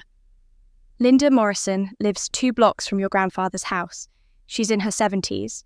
The other witness is listed as John Matthews, with an address in Nevada. The name hit me like cold water. John Matthews. The same name from Melissa's divorce records. I need to make a call, I said, stepping out into the hallway. I called Patricia and told her what we'd found. John Matthews witnessed Melissa's will. That's her ex-husband, the one she divorced for financial fraud. Are you certain it's the same person? It has to be. The divorce record said he was a document authentication specialist. What better person to help forge a will? This is good. Brooke, this establishes a connection between Melissa and someone with both the skill and the criminal history to commit this kind of fraud. But we need more. We need proof he was actually there, that he participated in this. When I returned to Gloria's office, Daniel was at the computer. I had a thought. The bank has security cameras in the parking lot. They keep footage for 90 days. If Matthews came to the bank with Melissa, we might have him on camera. Gloria pulled up the security system and began scrolling through footage from the weeks leading up to my grandfather's death. We watched at double-speed hours of cars coming and going until suddenly Daniel said, "Stop. Go back." Gloria reversed the footage and played it at normal speed. The timestamp showed 3 weeks before my grandfather died, around 10:30 at night. A car pulled into the parking lot. 2 people got out. Even in the grainy security footage, I recognized one of them immediately. Melissa. The man with her was tall, maybe in his 50s, wearing glasses and a dark jacket. They walked toward the ATM at the far end of the lot, and for just a moment both their faces were clearly visible on camera. "Can you enhance that?" I asked. Gloria isolated the frame and increased the resolution. The man's face became clearer. Daniel pulled out his phone and searched for John Matthews' Nevada driver's license photo through a public records database he had access to through the bank. He held the phone next to the screen. It was the same man. "Brooke," Daniel said quietly, "is this the man you saw leaving your grandfather's house that night? The night Mrs. Chen told you about?" I stared at the frozen image on the screen. I'd never actually seen the man myself, only heard about him from Mrs.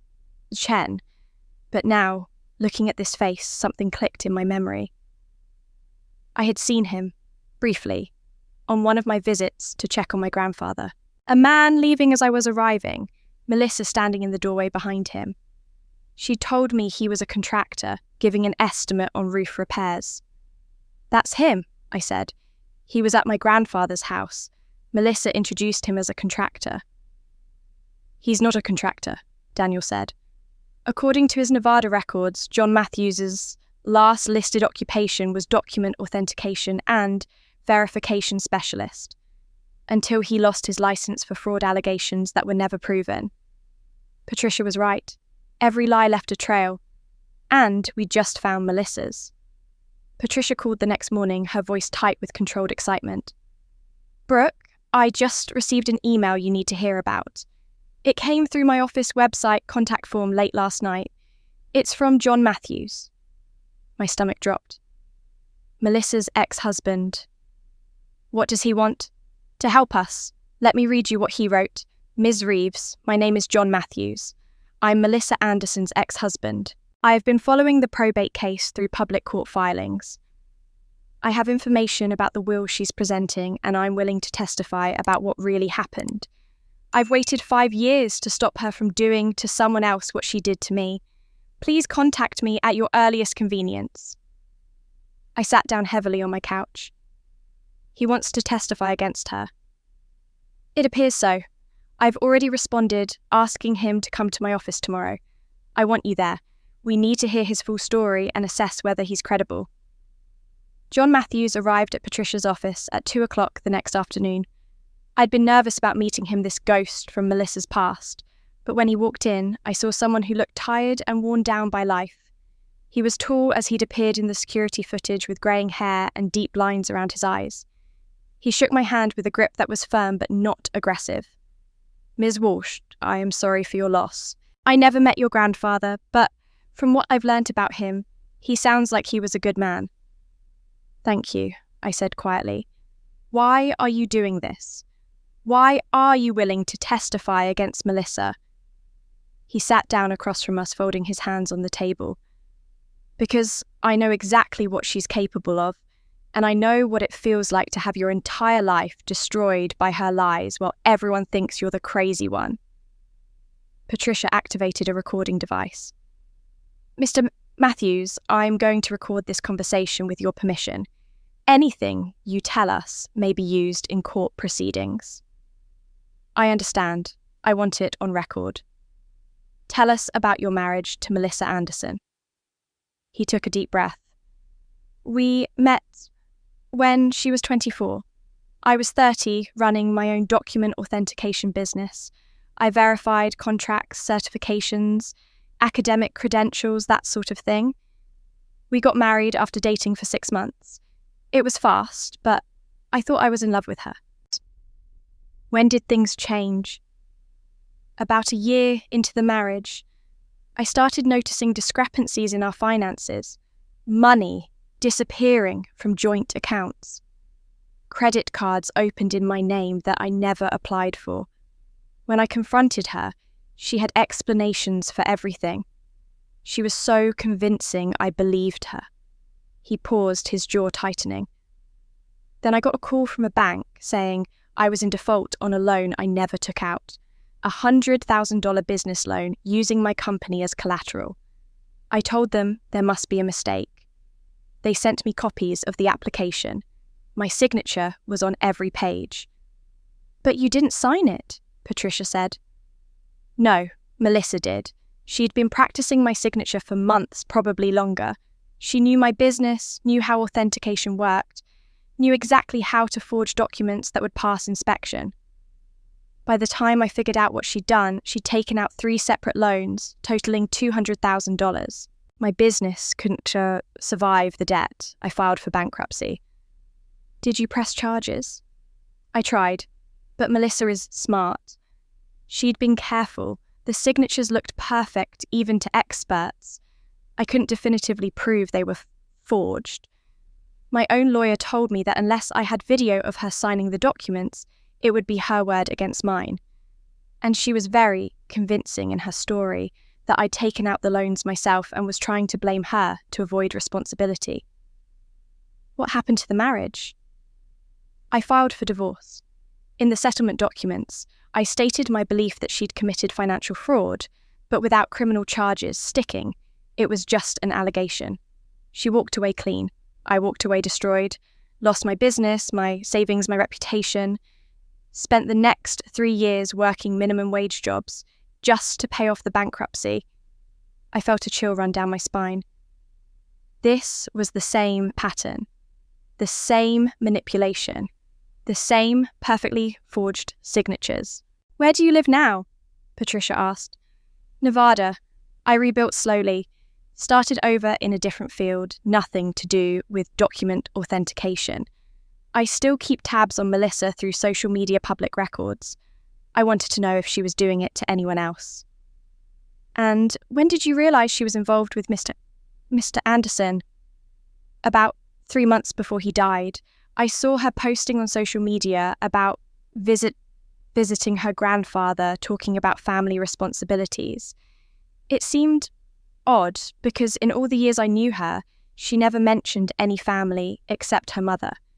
Then she started posting about how worried she was about his health, how she was helping him with important documents." He pulled out his phone and showed us screenshots of Melissa's Facebook posts from that period, each one carefully crafted to show a devoted granddaughter caring for an aging relative. When I saw those posts, I knew exactly what she was planning. The same thing she did to me. So I waited. I knew she'd reach out eventually. She needed someone with my skills, and she knew I was the only person who'd understand how to do what she wanted. "And she did contact you," Patricia said. "Yes, about a month before your grandfather died. She called me out of the blue, friendly like our divorce had been mutual and amicable. She said she needed help with some family documents that her grandfather wanted to update his will, but was too weak to get to a lawyer's office. Would I be willing to notarize it as a favour? What did you tell her? I said yes, because I wanted to know exactly what she was planning. I wanted evidence this time. So I met her at a bank parking lot one night. She showed me a will she'd already prepared, said her grandfather had signed it but needed it notarized. The signature looked perfect. I didn't know then that she'd forged it too. Did you notarize it? He looked down at his hands. Yes. I used a stolen notary stamp I'd acquired years ago when my business was failing before the bankruptcy. I'm not proud of it, but at that point I was willing to do anything for money. She paid me $5,000 in cash. So, you knowingly participated in document fraud, Patricia said carefully. Yes, and I'm prepared to accept the legal consequences of that. But here's what Melissa didn't know. I recorded our entire conversation that night, audio and video. I wanted proof of what she was doing in case I ever needed it. I've been holding on to that recording for months, waiting to see how this would play out. Patricia leaned forward. You have a recording of Melissa admitting the will was fraudulent. I have a recording of her telling me exactly what to write in the will, how to make it look legitimate, and why she needed her grandfather's estate. She said, and I quote, "The old man has almost $2 million in assets, and he wants to leave most of it to establish some charity. I can't let that happen. My husband lost everything in crypto, and we're about to lose the house. I need that money, and she, meaning you, Ms. Walsh, isn't going to stop me." The room went silent. I felt tears streaming down my face, though I wasn't sure if they were from anger or relief or vindication. Why are you coming forward now? I asked. Why not earlier? He looked at me directly. Because I wanted to see if you'd fight back. I wanted to see if you were strong enough to stand up to her. Your grandfather saw something in you worth protecting. I wanted to make sure you were worth protecting too, and you are. Patricia stood up. Mr. Matthews, I need to be clear with you. By testifying about your role in this fraud, you'll be admitting to criminal activity. You could face charges. I know. I've already contacted the district attorney's office and offered to cooperate fully in exchange for immunity. They're considering it. There was a knock on Patricia's office door. Her assistant poked her head in. Ms. Reeves, there's a prosecutor here from the DA's office. Says she has an appointment. A woman in her 40s entered carrying a briefcase. I'm Assistant DA Rebecca Chen. I'm here about the Anderson estate fraud case. She looked at John Matthews. Mr. Matthews, are you willing to testify under oath that you helped Melissa Anderson forge a will? He didn't hesitate. Absolutely, and I have the recording to prove it. Rebecca Chen set her briefcase on Patricia's desk and opened it, pulling out a legal pad and a pen. Mr. Matthews, before we proceed with any immunity agreement, I need to review the evidence you claim to have. Can you provide the recording? John pulled out a small thumb drive from his jacket pocket. Everything is here, video and audio, from our meeting in the bank parking lot, time-stamped and unedited.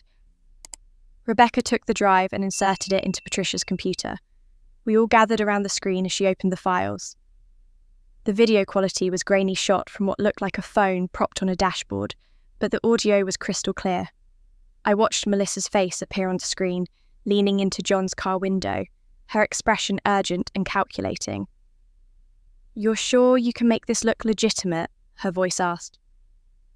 I've been doing this for 20 years, John's voice responded. But I need to understand what we're doing here. This is your grandfather's will. He wanted to change it, but he's too weak to go to a lawyer. I'm just helping him execute his wishes. Melissa, I know you. What's really going on? There was a pause, and then Melissa laughed a sound without humour. Fine. The old man has almost $2 million in assets, and he wants to leave most of it to establish some charity. I can't let that happen. My husband lost everything in crypto, and we're about to lose the house. I need that money, and my sister isn't going to stop me. I felt sick watching it. This was my sister, the person I'd spent my whole life trying to earn love from, coldly planning to steal our grandfather's legacy. Rebecca stopped the video and looked at John. This is admissible evidence. With your testimony and this recording, we have a strong case for prosecution. I'm prepared to offer you immunity in exchange for your full cooperation. Over the next week, the case that had been building in private suddenly became very public. Rebecca Chen opened an official criminal investigation into Melissa's activities, and as part of that investigation, she began interviewing everyone who'd had contact with my grandfather in his final months. Patricia called me on a Tuesday evening. The prosecutor wants to meet with you. A neighbour has come forward with additional evidence. The neighbour was Miss Chen, the same man whose ring doorbell camera Mrs. Chen had mentioned seeing Melissa's late-night visits on. He sat in the prosecutor's office, his laptop open, showing footage he'd saved from the night before my grandfather collapsed. I keep the recordings because we had a package theft problem last year, he explained. The camera points at my driveway, but it catches the edge of Miss Anderson's front walkway too. He played the footage. The timestamp showed 11:04 p.m. In the grainy night vision video, I could clearly see two figures approaching my grandfather's front door. Melissa and a man who I now knew was John Matthews. They looked around carefully before Melissa used a key to let them inside. They were in there for about 45 minutes, Mr. Chen said. They left at 11:52. The ambulance didn't arrive until 2:17 a.m. 3 hours later. I gave all this to the prosecutor because, well, it seemed wrong. Mr. Anderson was a good man. Thank you, I said quietly. Thank you for speaking up. I should have done it sooner. I'm sorry I didn't. The next piece of evidence came from an unexpected source. Margaret Fowler, a hospice nurse who'd been assigned to check on my grandfather twice a week, in his final month, contacted Patricia's office. I need to testify, she told us when we met. What that woman is claiming doesn't match what Mr. Anderson told me 2 days before he died. She pulled out her nursing notes' official medical records that were time-stamped and signed. I visited him on the Sunday before he passed, 2 days before the collapse. He was weak, yep, but his mind was completely clear. We talked about his wishes for end-of-life care, and he specifically mentioned his will. She read from her notes. Patient states, I've taken care of everything. My real will is at the bank. If anyone tries to say I changed it recently, they're lying. I haven't signed anything new. He was very emphatic about this. I documented it because it seemed important to him. Would you be willing to testify to this in court? Rebecca Chen asked. Absolutely. That's why I'm here. With each new piece of evidence, I felt the weight of truth building solid and undeniable. But there was one more conversation I needed to have, one more truth that needed to be spoken. I drove to my mother's house on a Thursday afternoon. I hadn't seen her since the bank meeting, hadn't spoken to her since she'd called asking me to step aside. I knocked on the door, and when she answered, she looked smaller than I remembered, older and more fragile. Brooke, she said, her voice barely above a whisper. I didn't expect you. Can I come in? She stepped aside, and I entered the house where I'd grown up, where I'd learned to be invisible. We sat in the living room, the same room, where I'd overheard Melissa's phone conversation months ago. Mum, I need you to tell me the truth. Did you know what Melissa was doing? My mother's hands twisted in her lap. I didn't know about the will. I swear I didn't know about that. But you knew something. She was silent for a long moment. When she finally spoke, tears were sliding down her face. I saw her go to Dad's house that night, the night before he collapsed. It was late after 11. I couldn't sleep, and I drove by his house just to check on things. I saw her car there, saw her go inside with a man I didn't recognize. Why didn't you ask her about it? Because I was afraid, she whispered. I was afraid of what she might tell me. Melissa has always been so perfect, so successful. If I found out she was doing something wrong, I'd have to choose between my daughters. And I've never been good at making hard choices. So you chose to ignore it. You chose to enable her. I chose to pretend I didn't see anything. And I've been hating myself for it every day since. She looked at me directly for the first time. I'm sorry, Brooke. I'm sorry for always choosing her over you.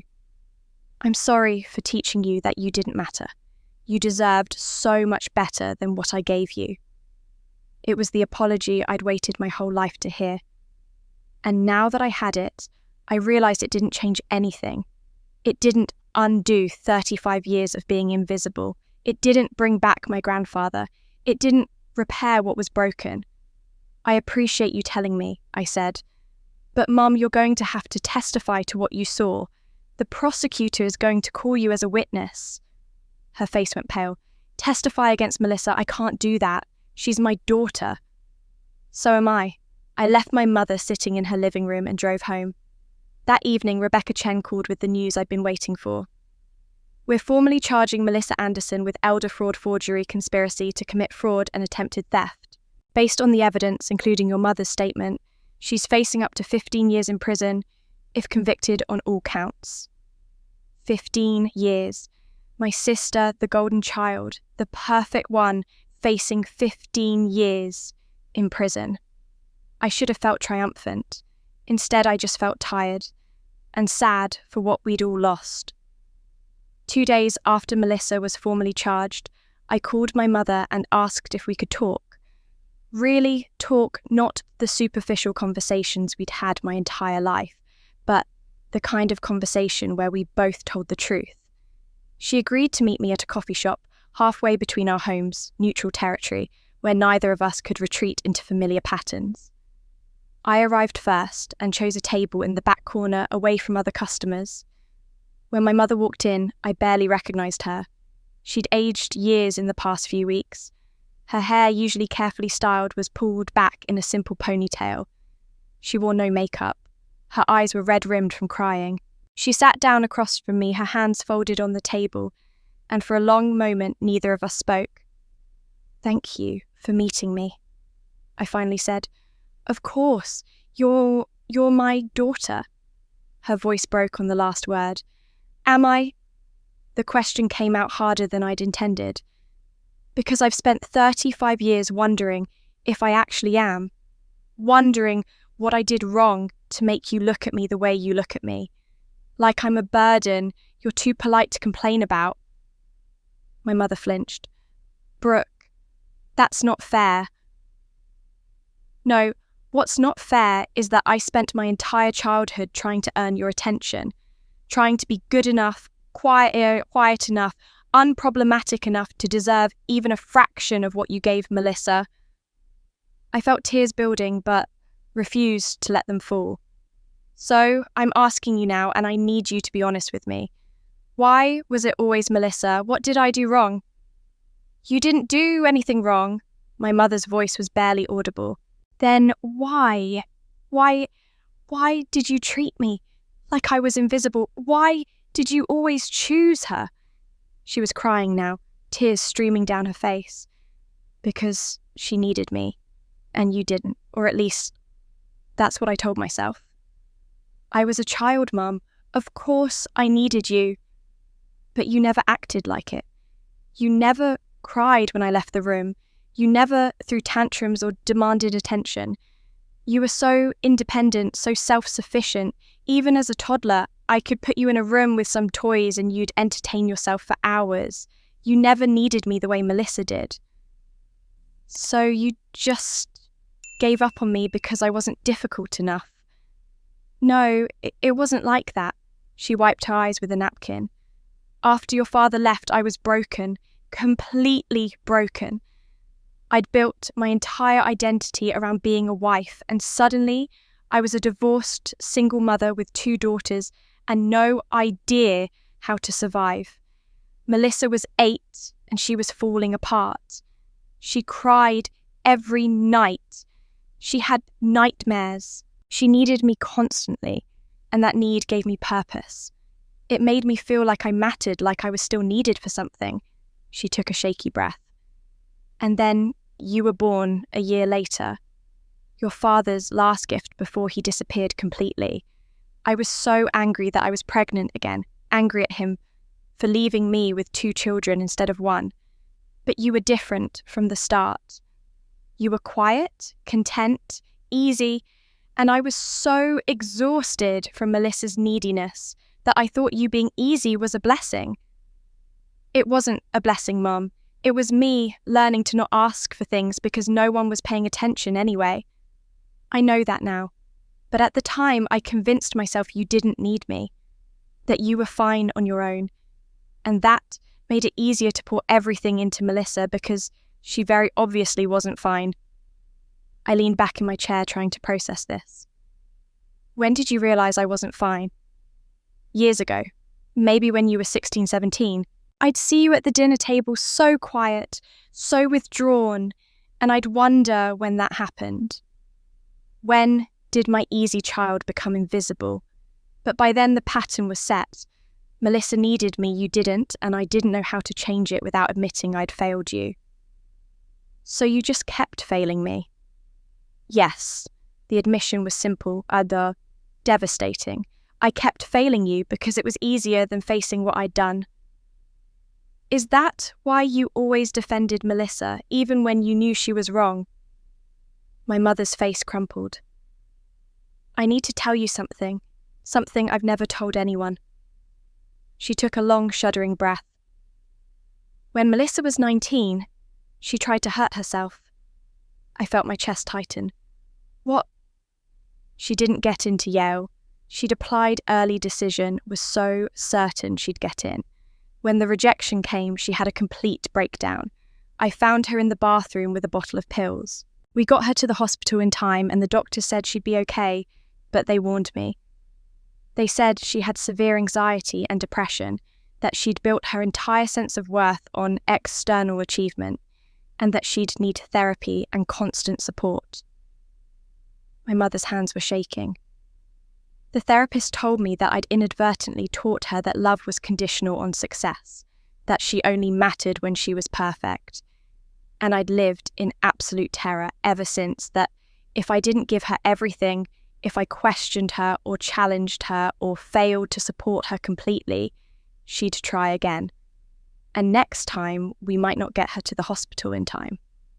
I sat in stunned silence. Melissa had tried to take her own life. My perfect sister had been that broken. So you gave her everything she wanted, I said quietly, because you were afraid she'd die if you didn't. Yes, and I know that's not an excuse. I know I should have gotten her better help, should have set boundaries, should have taught her that love doesn't require perfection. But I was terrified. I chose her survival over your happiness, and I've regretted it every single day. Did you regret it enough to change? She shook her head, fresh tears falling. No, because changing felt impossible. The pattern was too deep, and you seemed like you were managing okay without me. I wasn't managing, Mum. I was surviving. There's a difference. We sat in silence for a long time. The coffee shop buzzed with life around us, people laughing, ordering drinks, living normal lives. We were an island of grief in the middle of it all. I understand why you did it, I finally said. I understand that you were traumatized and terrified and doing the best you could with the emotional tools you had. I even understand that you thought you were saving Melissa's life. My mother looked up, hope flickering in her eyes. But understanding doesn't mean I can forget, I continued. And it doesn't mean I can go back to how things were. You sacrificed me to save her, and that was your choice. But I get to make my own choice now. And my choice is that I need distance from you. I need to heal from 35 years of being invisible.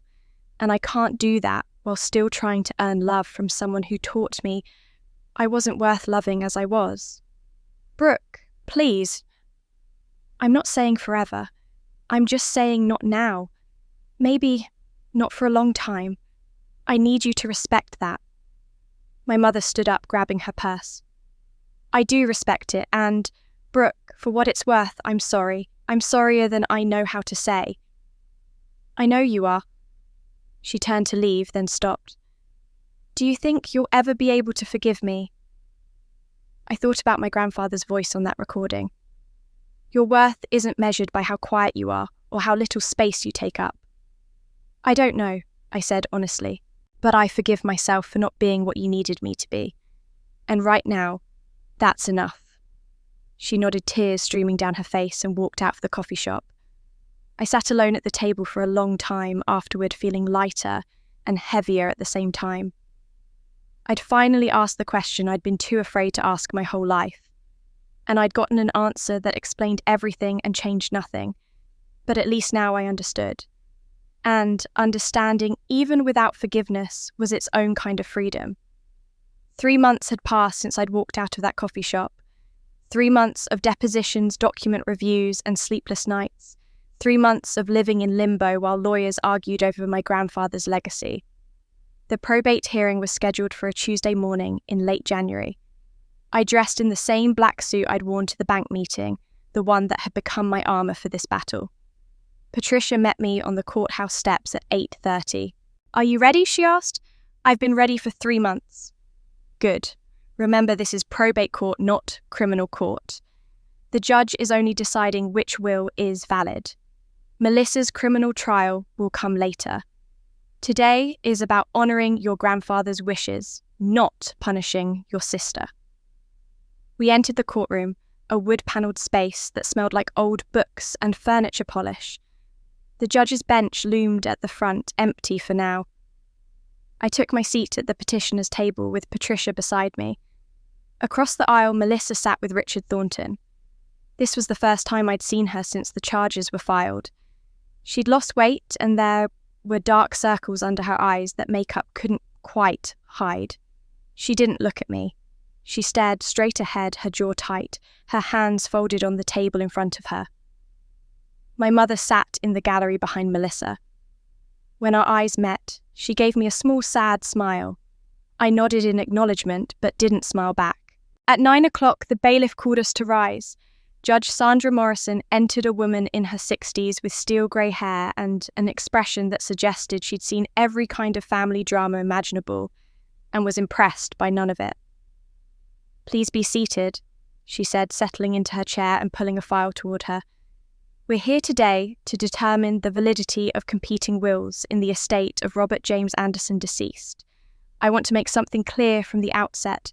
This is not a criminal proceeding.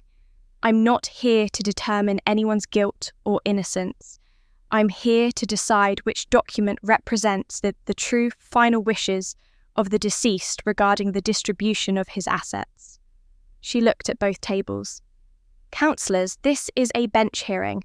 I've reviewed the preliminary briefs from both sides, and frankly, this is one of the more unusual cases I've encountered.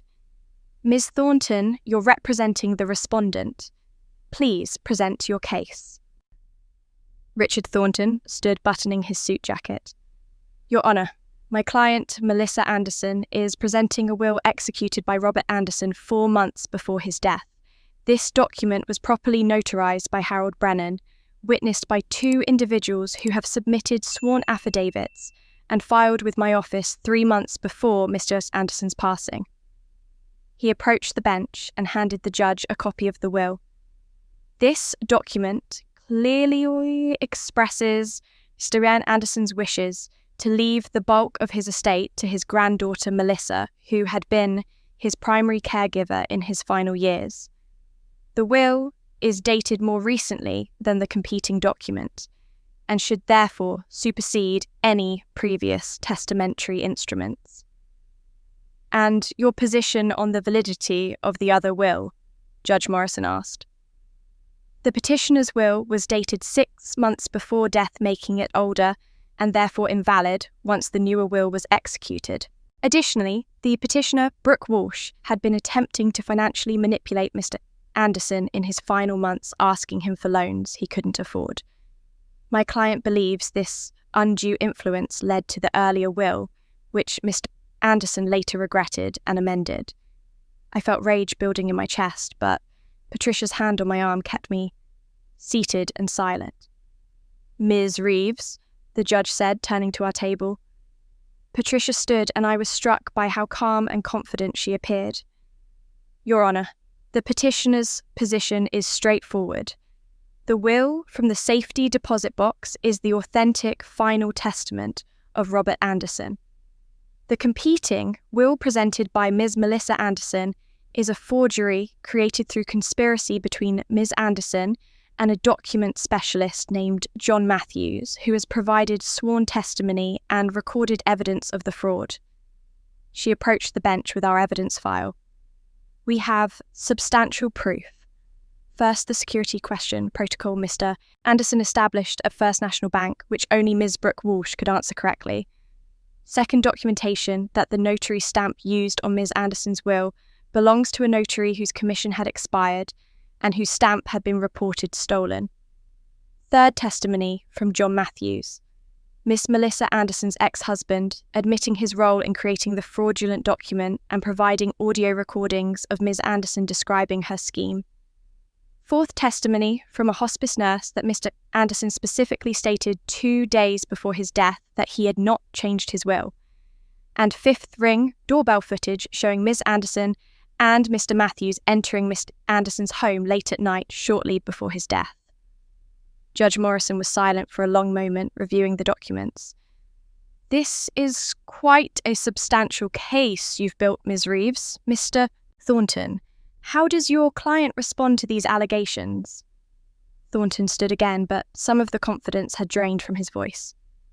Your Honour, Mr. Matthews is a convicted fraudster with a personal vendetta against my client. His testimony is unreliable. The other evidence is circumstantial. The fact remains that my client has a properly executed will with valid signatures. A will signed with a stolen notary stamp, Patricia interjected. That allegation has not been proven in a court of law, Thornton countered. Judge Morrison held up a hand. I've read the briefs. What I want to hear now is Mr. Anderson's own voice. Ms. Reeves, you mentioned in your filing that Mr. Anderson left audio recordings. I'd like to hear those before I make any determination. Patricia nodded and pulled out a small speaker connecting it to her laptop. Your Honour, this is a recording Mr. Anderson made approximately 3 months before his death. It was found in his safety deposit box along with his authenticated will. She pressed play and my grandfather's voice filled the courtroom. I watched Melissa's face as she heard his words for the first time, watched her realise that he'd known exactly what she was planning, that he'd documented everything, that he'd protected me from beyond the grave. By the time the recording ended, she was crying silently, her shoulders shaking. Judge Morrison sat back in her chair, her expression unreadable. This court will recess for 1 hour while I review all submitted evidence. We'll reconvene at 11 o'clock for my ruling. The gavel came down and I finally allowed myself to breathe. The hour-long recess felt like days. I couldn't sit still, couldn't eat the sandwich Patricia had brought me, couldn't do anything but pace the courthouse hallway while my stomach churned with anxiety. The recording is powerful, Patricia said, trying to reassure me. The judge clearly wants it on the record for her written ruling. But she's already heard it privately. What if that wasn't enough? Brooke, we have an overwhelming case. The audio recording the physical evidence, the witness testimony. Trust the process. At 11 o'clock, we filed back into the courtroom. Melissa looked worse than before, her eyes red and swollen. My mother had moved to sit directly behind her, her hand resting on Melissa's shoulder. Judge Morrison entered and we all rose and sat again. She settled into her chair and looked out at the courtroom. Before I announce my decision, I want to ensure that Mr. Anderson's own words are part of the official court record. What you're about to hear is a recording found in the deceased's safety deposit box, which he specifically protected with a security question that only one person could answer. I've listened to this recording privately during recess, and I believe it speaks directly to his testamentary intent. Miss Reeves, please play the recording for the court. Patricia pressed play, and for the second time that day, my grandfather's voice filled the room. My name is Robert James Anderson, and I'm recording this on October 3rd, 3 months before my death. I'm making this recording because I know there will be a dispute over my will after I'm gone. My doctor says I have maybe 6 months left and I want to make my wishes absolutely clear while I still can. There was a pause, the sound of him clearing his throat. I'm leaving the bulk of my estate, approximately $1.8 million, to establish the Anderson Legacy Foundation. This foundation will provide free legal services to elderly people who are being financially exploited by their families. God knows there are too many of us and too few people willing to help.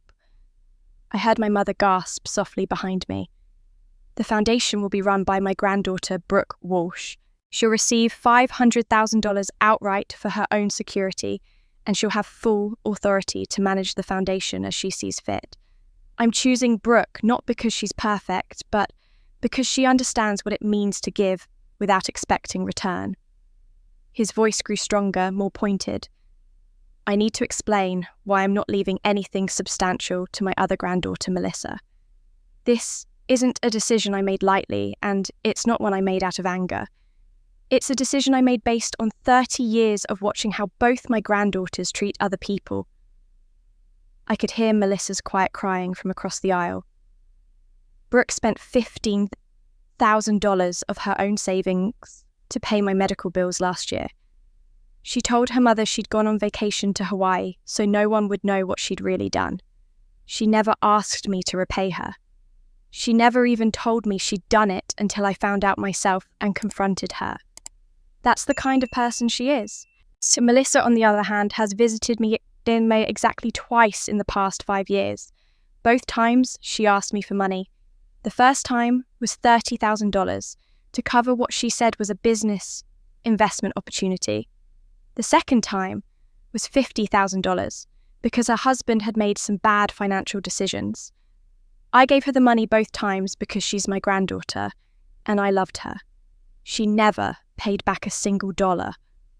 The courtroom was absolutely silent except for his voice. 3 months ago, Melissa started coming to my house late at night with a man I didn't know. She brought papers for me to sign, said they were just updates to my estate planning to make things easier for the family after I was gone. But I read what she brought, and it was a will that left everything to her. She tried to convince me that Brooke didn't need anything, that Brooke was doing fine on her own, that I should think about who really needed my help. I pretended to be confused, forgetful. I didn't sign anything, but I kept copies of everything she brought, and they're in this safety deposit box with this recording. I wanted there to be no question about what happened, no question about what she tried to do. His voice softened. Brooke, if you're hearing this, it means you answered the security question. It means you remembered what I told you by the lake when you were 12. I hope you've taken those words to heart. You are enough. You always have been. Your worth was never measured by how quiet you were or how little you asked for. I'm sorry it took me until the end of my life to show you that. There was a long pause, and when he spoke again, his voice was thick with emotion. And if Melissa is contesting this will, if she's fighting you for money she doesn't deserve, then that proves exactly why I couldn't trust her with anything. Because even now, even after everything she can't stop taking, Brooke used this money to help people like us. People who've been made invisible by their own families. That's my legacy. That's what matters. I love you. I'm proud of you, and I'm sorry I didn't protect you sooner. The recording ended. No one in the courtroom moved. No one spoke. The silence was absolute. I looked across the aisle at Melissa. She had her hands over her face, her entire body shaking. But I knew those tears weren't from guilt or shame or regret. They were from fear of what was about to happen. Judge Morrison closed the file in front of her and looked directly at my sister. Ms. Anderson, do you have anything to say before I announce my ruling? Melissa lowered her hand slowly. Her face was blotchy and red, her makeup ruined. She opened her mouth as if to speak, then closed it again and shook her head. The judge nodded. Then I'm ready to announce my decision. Judge Morrison adjusted her glasses and opened the file before her. I've had the opportunity to review all all evidence submitted by both parties, including witness, testimony, documentation analysis, and most significantly, the audio recording we just heard. This is a case that goes beyond simple testamentary interpretation. This is about fraud, manipulation, and the exploitation of an elderly man in his final months. She looked directly at Melissa, who had raised her head but couldn't meet the judge's eyes. Based on the security question protocol that Mr. Anderson personally established with First National Bank, which Ms. Brooke Walsh answered correctly, while Ms. Melissa Anderson could not, based on the audio testimony in which the deceased explicitly states his wishes and describes attempts to manipulate him into signing fraudulent documents, and based on substantial evidence of document forgery, including a stolen notary stamp and sworn testimony from John Matthews regarding the creation of the contested will. I find the will dated 6 months before Mr. Anderson's death to be the only valid expression of his testamentary wishes. My chest felt like it might explode. Patricia squeezed my hand under the table. The will, presented by Miss Melissa Anderson, is hereby declared invalid and fraudulent. All assets of the estate of Robert James Anderson shall be distributed according to the authenticated will found in his safety deposit box. The Anderson Legacy Foundation shall be established as best specified with Miss Brooke Walsh as director. This ruling is final and entered into the record. Guys? The gavel came down with a sharp crack that echoed through the courtroom. I had won. Across the aisle, Melissa collapsed forward onto the table, her shoulders heaving with sobs. My mother stood and wrapped her arms around her, and I heard her whisper, "It's okay, baby. It's okay." But it wasn't okay, and we all knew it. As people began to file out of the courtroom, Assistant DA Rebecca Chen approached Melissa and Thornton. Her voice was quiet, but clear enough for me to hear. Ms. Anderson, based on this court's findings and the evidence presented, the state is formally charging you with elder fraud forgery and conspiracy to commit fraud. Given the testimony of John Matthews and your documented prior pattern of similar behaviour in your previous marriage, we'll be recommending a sentence of 3 to 5 years if you're convicted on all counts. You'll need to appear for arraignment next week. Melissa didn't respond. She just sat there, broken and silent, while my mother held her. I stood up, gathering my things, and found myself face to face with my sister as we both moved toward the aisle at the same time. For a moment, we just looked at each other. Her eyes were empty of the fire I'd seen throughout this battle. There was no rage, no calculation, no fight left in her. She just looked tired and small and completely defeated. "Brooke," she said, her voice barely a whisper. "I'm sorry." I waited for her to make excuses to justify what she'd done, to blame me somehow for how this had turned out, but she didn't. I was so afraid of not being enough. She continued, tears streaming down her face. I spent my whole life trying to be perfect, trying to prove I deserved to exist, trying to earn love. And somewhere along the way, I became exactly what I was afraid of being. I became worthless.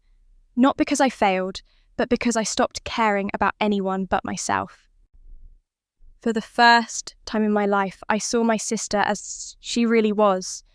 Not the golden child, not the perfect one, just a broken woman who'd destroyed herself, trying to prove she wasn't broken. "I understand," I said quietly. "But understanding doesn't mean I can forgive you. Not yet. Maybe not ever." She nodded, as if she had expected nothing more. "I know.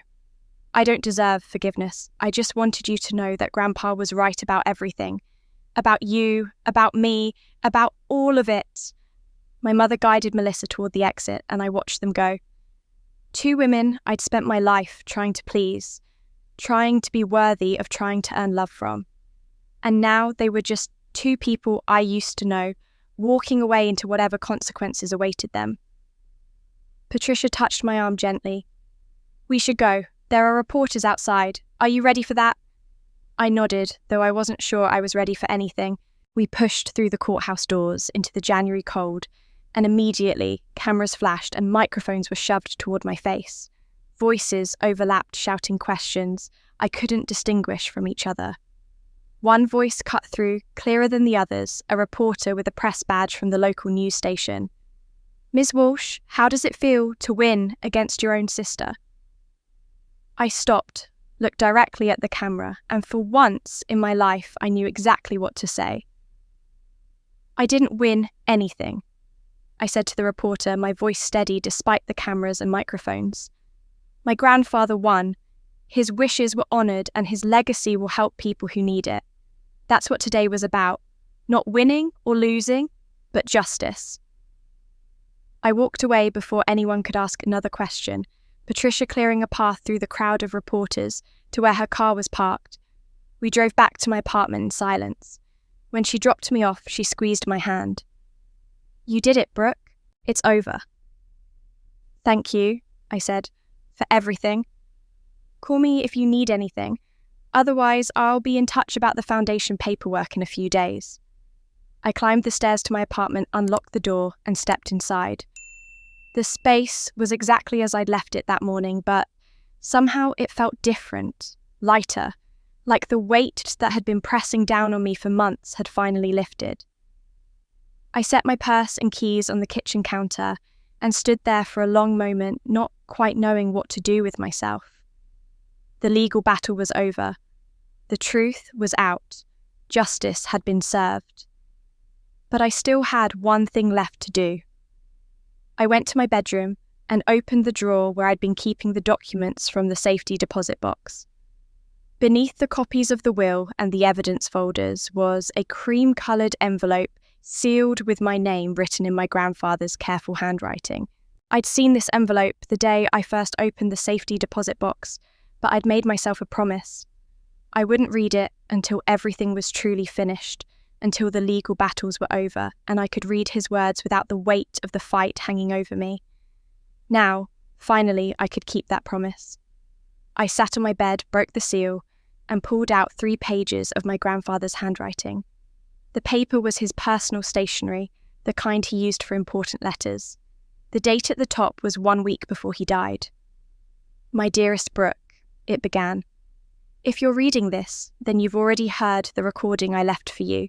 You've already answered the security question and opened the safety deposit box. You've probably also been through a terrible legal battle with your sister, and I'm sorry for that. I'm sorry I put you in a position where you had to fight for what should have been freely given." My eyes blurred with tears, but I kept reading. "I need to tell you something about Melissa that I never told anyone. When she was young, I pushed her too hard. I saw how bright she was, how capable, and I wanted her to live up to that potential. But I didn't realize I was teaching her that love was conditional on achievement, that she only mattered when she was perfect. By the time I understood what I'd done, the damage was complete. She'd built her entire identity on being the best, on never failing, on earning approval through success. And I watched her become harder, more calculating, more desperate with each passing year. I tried to fix it, tried to show her that she didn't need to be perfect, to be loved, but she couldn't hear it anymore. The lesson had sunk in too deep. I pressed the letter to my chest, feeling the weight of his regret, his understanding of how families break each other without meaning to. You, on the other hand, I didn't push at all. And that was its own kind of failure. I let your mother teach you that you didn't matter, that you should stay small and quiet and out of the way. I should have intervened. I should have told you every single day that you were valuable, that you deserved to take up space, that your voice mattered. But here's what I did see at Brooke. I saw you develop something Melissa never had. The ability to think of others before yourself. The ability to give without expecting return. The ability to be kind without keeping score. Some people would call that weakness. Your mother certainly did. She thought you were too passive, too accommodating, too willing to accept scraps. But I knew better. Kindness isn't weakness. It's the strongest thing a person can be. And you are strong, Brooke. Stronger than anyone ever gave you credit for. I was crying openly now, the letter shaking in my hands. Don't let anyone tell you that kindness is the same as being a doormat. Don't let anyone convince you that standing up for yourself makes you cruel. You can be kind and still have boundaries. You can be gentle and still be powerful. You can think of others and still demand respect for yourself. That's why I chose you to run the foundation. Not because you're perfect, but because you understand what it means to be invisible. You understand what it means to be overlooked and undervalued and dismissed. And that understanding will make you fierce in protecting others who've experienced the same thing. I'm sorry I didn't do this sooner.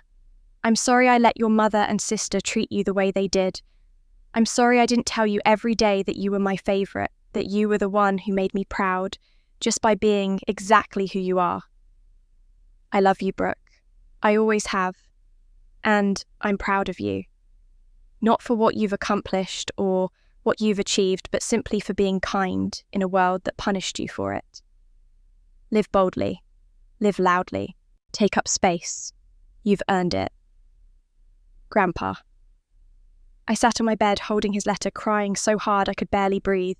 But they weren't sad tears. They were cleansing tears, releasing years of pain and invisibility, and believing I wasn't enough. I stood up and went to the windowsill where I kept a candle I bought after he died.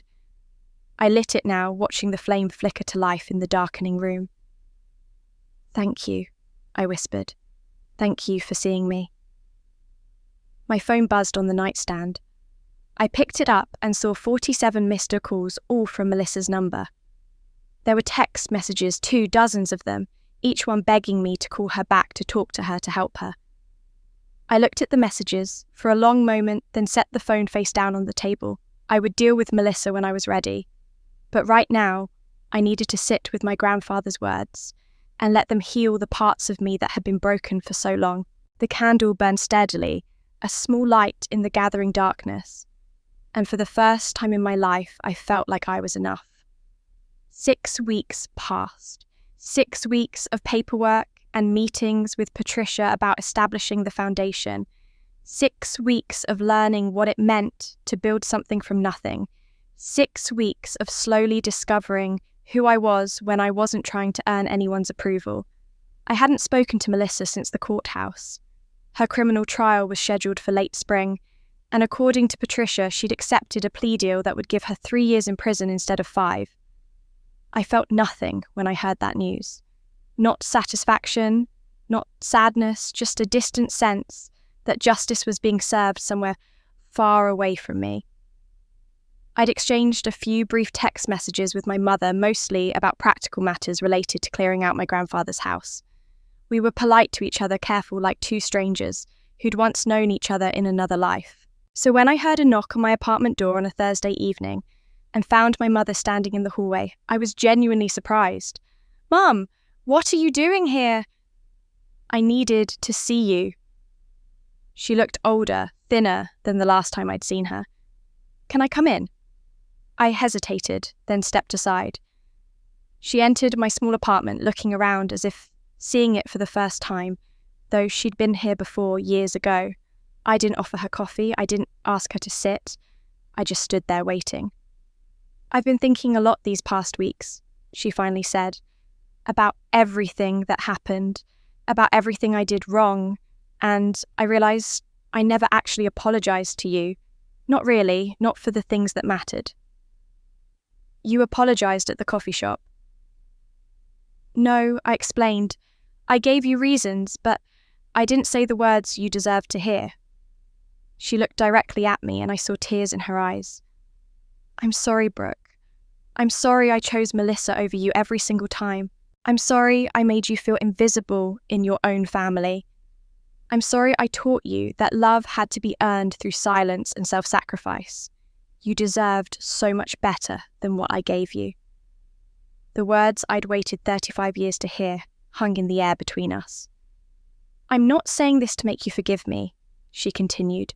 "I don't expect forgiveness. I don't even know if I deserve the chance to ask for it.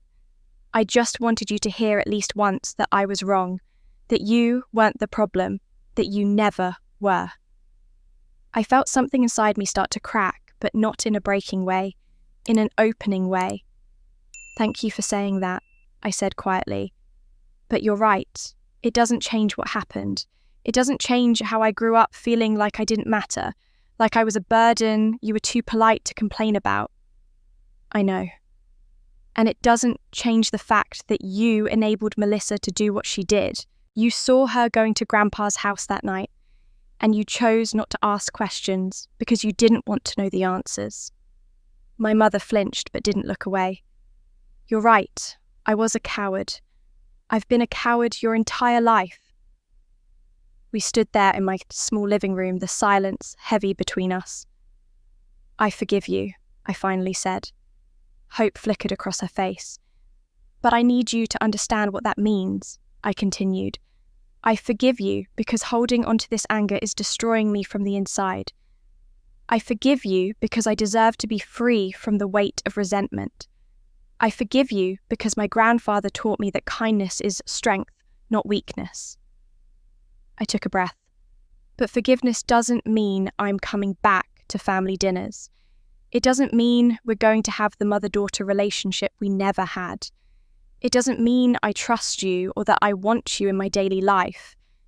Forgiveness just means I'm choosing to let go of the pain so I can move forward. My mother nodded, slowly, tears streaming down her face. I understand. And, Brooke, that's exactly what you should do. You should move forward. You should build a life that doesn't include people who hurt you, even if those people are your family. Will you be okay?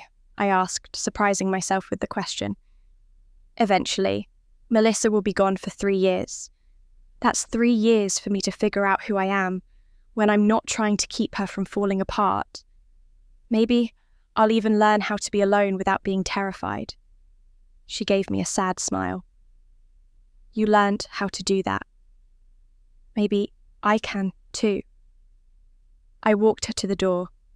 She paused in the doorway, turned back. Your grandfather was right about you.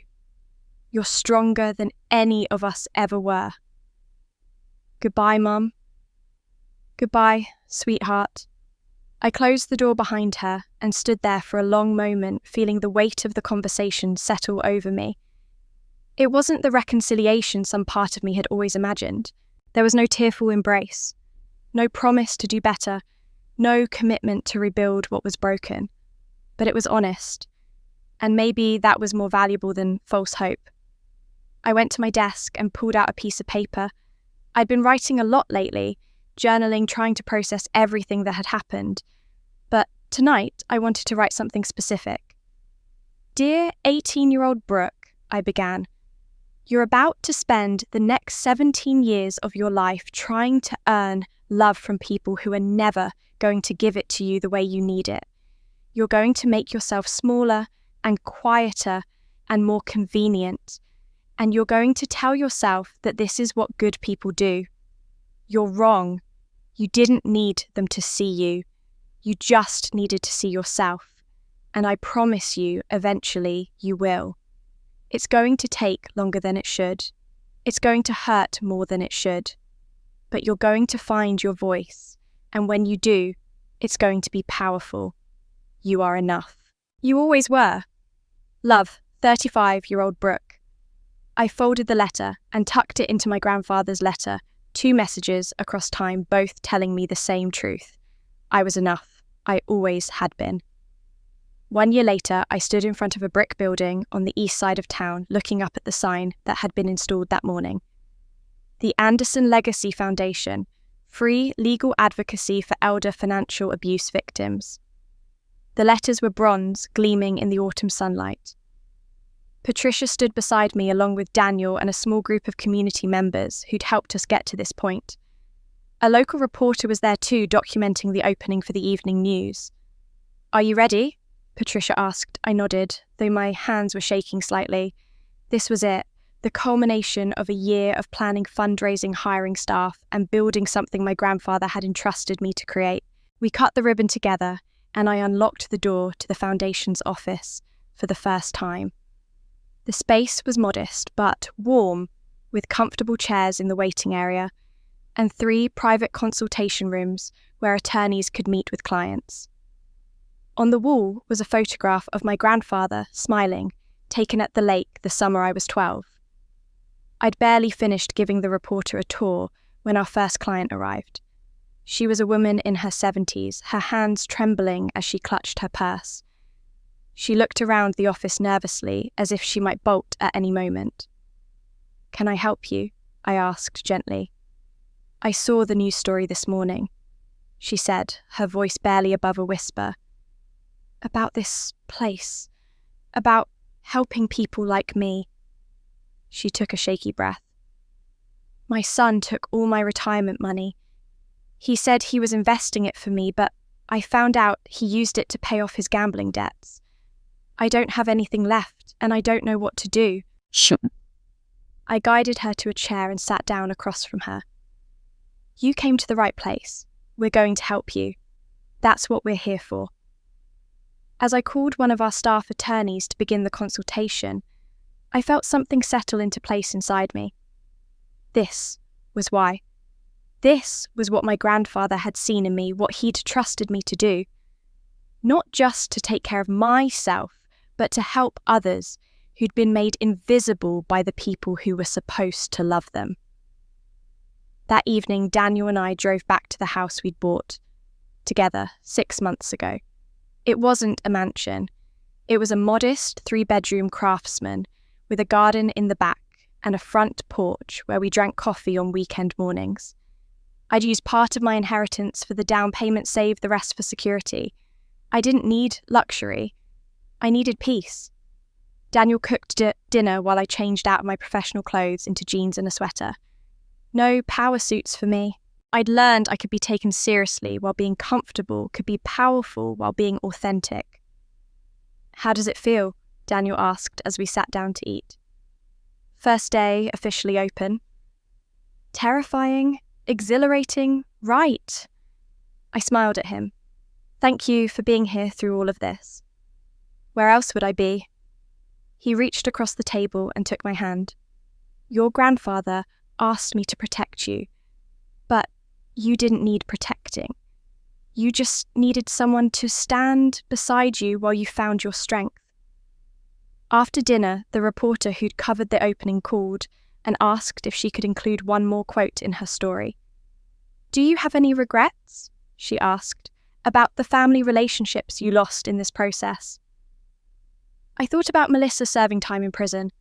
I thought about my mother, who sent brief text messages every few months, but whom I hadn't seen since that night in my apartment. I thought about the family dinners I'd never attend again, the holidays I'd spend with chosen family instead of blood relatives. "I didn't lose family," I said. "I lost people who wanted me to stay small so they'd feel big. Those aren't the same thing. What I gained was myself. And that's worth more than any relationship built on my silence." Later that night, I sat at my desk going through the last box of items from my grandfather's safety deposit box. Most of it had been documents and legal papers long since filed away. But at the very bottom was something I'd missed before. A photograph, slightly faded, showing a 12-year-old version of me sitting on a dock beside my grandfather. We were both looking at the camera, and I was smiling, really smiling, in a way I rarely did back then. I turned the photo over. On the back, in my grandfather's handwriting, "The bravest person I know." I set the photo on my desk where I could see it, and I set every day a reminder of who I was when someone bothered to really look at me. My phone rang. Another person calling about the foundation. Another elderly person whose family had betrayed them. I answered, and as I listened to their story, I realised something profound. People asked me if I won because I got the inheritance, because I proved my sister was a fraud, because I walked away with almost $2 million. But I didn't win when I got the money. I won the day I answered that security question in the bank. I won the day I decided my voice mattered more than their comfort. I won the day I stopped making myself small to make other people feel big. The money was just a tool. What I really inherited was permission to take up space, to use my voice to be seen, and now I was using it to help others do the same. I looked around my office at the life I'd built on my own terms, with people who chose to stand beside me, rather than people who expected me to walk behind them. I thought about my grandfather's words by the lake all those years ago. Your worth isn't measured by how quiet you are or how little space you take up. You're enough, exactly as you are. I finally believed him, and that belief had changed everything. Closing segment. And that's where Brooke's story ends, but in many ways, it's also where it truly begins. She didn't just inherit money or win a legal battle. She inherited the permission to finally be herself, to take up space, to use her voice after 35 years of silence. The Anderson Legacy Foundation opened its doors that autumn day, and in the year since, it's helped over 200 elderly people who were being financially exploited by the very family members who were supposed to love and protect them. Brooke works there every day, sitting across from people who remind her of herself, people who were taught that staying quiet was the same as being good people who learned to make themselves invisible to keep the peace. But here's what I want you to think about as we close this story. Brooke's journey wasn't really about inheritance or fraud or even justice, though those things mattered. It was about a woman learning that her worth wasn't determined by how little space she took up or how quiet she remained. It was about understanding that kindness isn't the same as being a doormat, that forgiveness doesn't require reconciliation, and that sometimes the most loving thing you can do is walk away from people who refuse to see you. How many of us have been Brooke at some point in our lives? How many of us have made ourselves smaller, quieter, more convenient because we thought that's what love required? How many of us have watched someone else get everything while we got the scraps and told ourselves it was fine? We didn't need much anyway. Brooke's grandfather saw something that took her 35 years to see in herself. He saw that the quiet ones, the accommodating ones, the ones who never cause problems aren't weak. They're often the strongest people in the room because they've learnt to survive without the validation everyone else needs. And Melissa's story, tragic as it is, reminds us that being the golden child isn't always the blessing it appears to be. She was taught that love was conditional on perfection, that she only mattered when she achieved that failure was unacceptable. That kind of pressure creates people who will do anything to maintain the illusion of success, even if it means destroying the people around them. Melissa lost everything, not because Brooke fought back, but because she'd been fighting her whole life against an impossible standard no human being could maintain. The mother's role in this story is perhaps the most painful because it's the most relatable. She wasn't a villain who set out to hurt her children.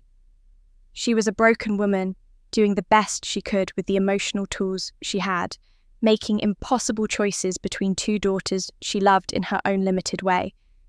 But good intentions don't erase harm, and understanding why someone hurt you doesn't mean you have to let them keep doing it. Brooke's decision to forgive her mother while maintaining distance shows us that you can release anger without restoring access, that you can understand someone's pain without taking responsibility for healing it. Now, I want to hear from you because this story isn't just Brooke's. It belongs to everyone who's ever felt invisible in their own family. Everyone who's been told they're too sensitive when they finally asked to be treated with respect. Everyone who's discovered that the people who were supposed to protect you were actually the ones you needed protection from. Have you ever been the invisible child in your family? Have you watched a sibling get everything while you got nothing and been told you should be grateful for the scraps? Have you ever had to choose between keeping the peace and standing up for yourself? Drop your thoughts in the comments below. I read every single one, and your stories matter. Your experiences matter. Your voice matters even if your family taught you it didn't. And here's what I really want to know. If you were in Brooke's position, if you had that security question moment where you could prove you were the one who mattered, would you have answered it? Would you have fought back even knowing it would destroy your family relationships forever? Or would you have walked away and let your sister have everything just to avoid the conflict? There's no right answer here. Some of you might say you'd fight like Brooke did. Others might say the price was too high. Both responses are valid, and I want to hear what you think. If this story resonated with you, if you saw yourself in Brooke or recognized your own family dynamics in this painful, complicated narrative, do me a favor. Hit that subscribe button right now because I share stories like this every week. Stories about people who found their strength in the darkest moments, who stood up when everyone expected them to stay down, who chose themselves, even when it meant losing everyone else. These are stories about real human courage, the kind that doesn't come with applause or recognition, the kind that happens in courtrooms and living rooms, and quiet moments of decision when no one's watching. Subscribing means you'll be notified every time I post a new story, which I do multiple times a week. It means you're joining a community of people who understand that family isn't always the people you're related to, that sometimes the bravest thing you can do is walk away, that your worth isn't measured by how much abuse you can tolerate with a smile. This community gets it. They've lived it. They understand that complicated, messy truth, that loving someone and needing distance from them can exist simultaneously. Before you go, I want you to do one more thing. Think about someone in your life who needs to hear Brooke's story. Maybe it's a friend who's being financially exploited by a family member. Maybe it's someone who's always putting everyone else first and wondering why they feel so empty. Maybe it's someone who's considering finally standing up to a toxic family dynamic, but is terrified of the consequences. Share this video with them, not because you're trying to tell them what to do, but because sometimes we need to see someone else's courage before we can find our own. Leave a comment, hit that like button, and remember what Brooke's grandfather told her by that lake when she was 12 years old.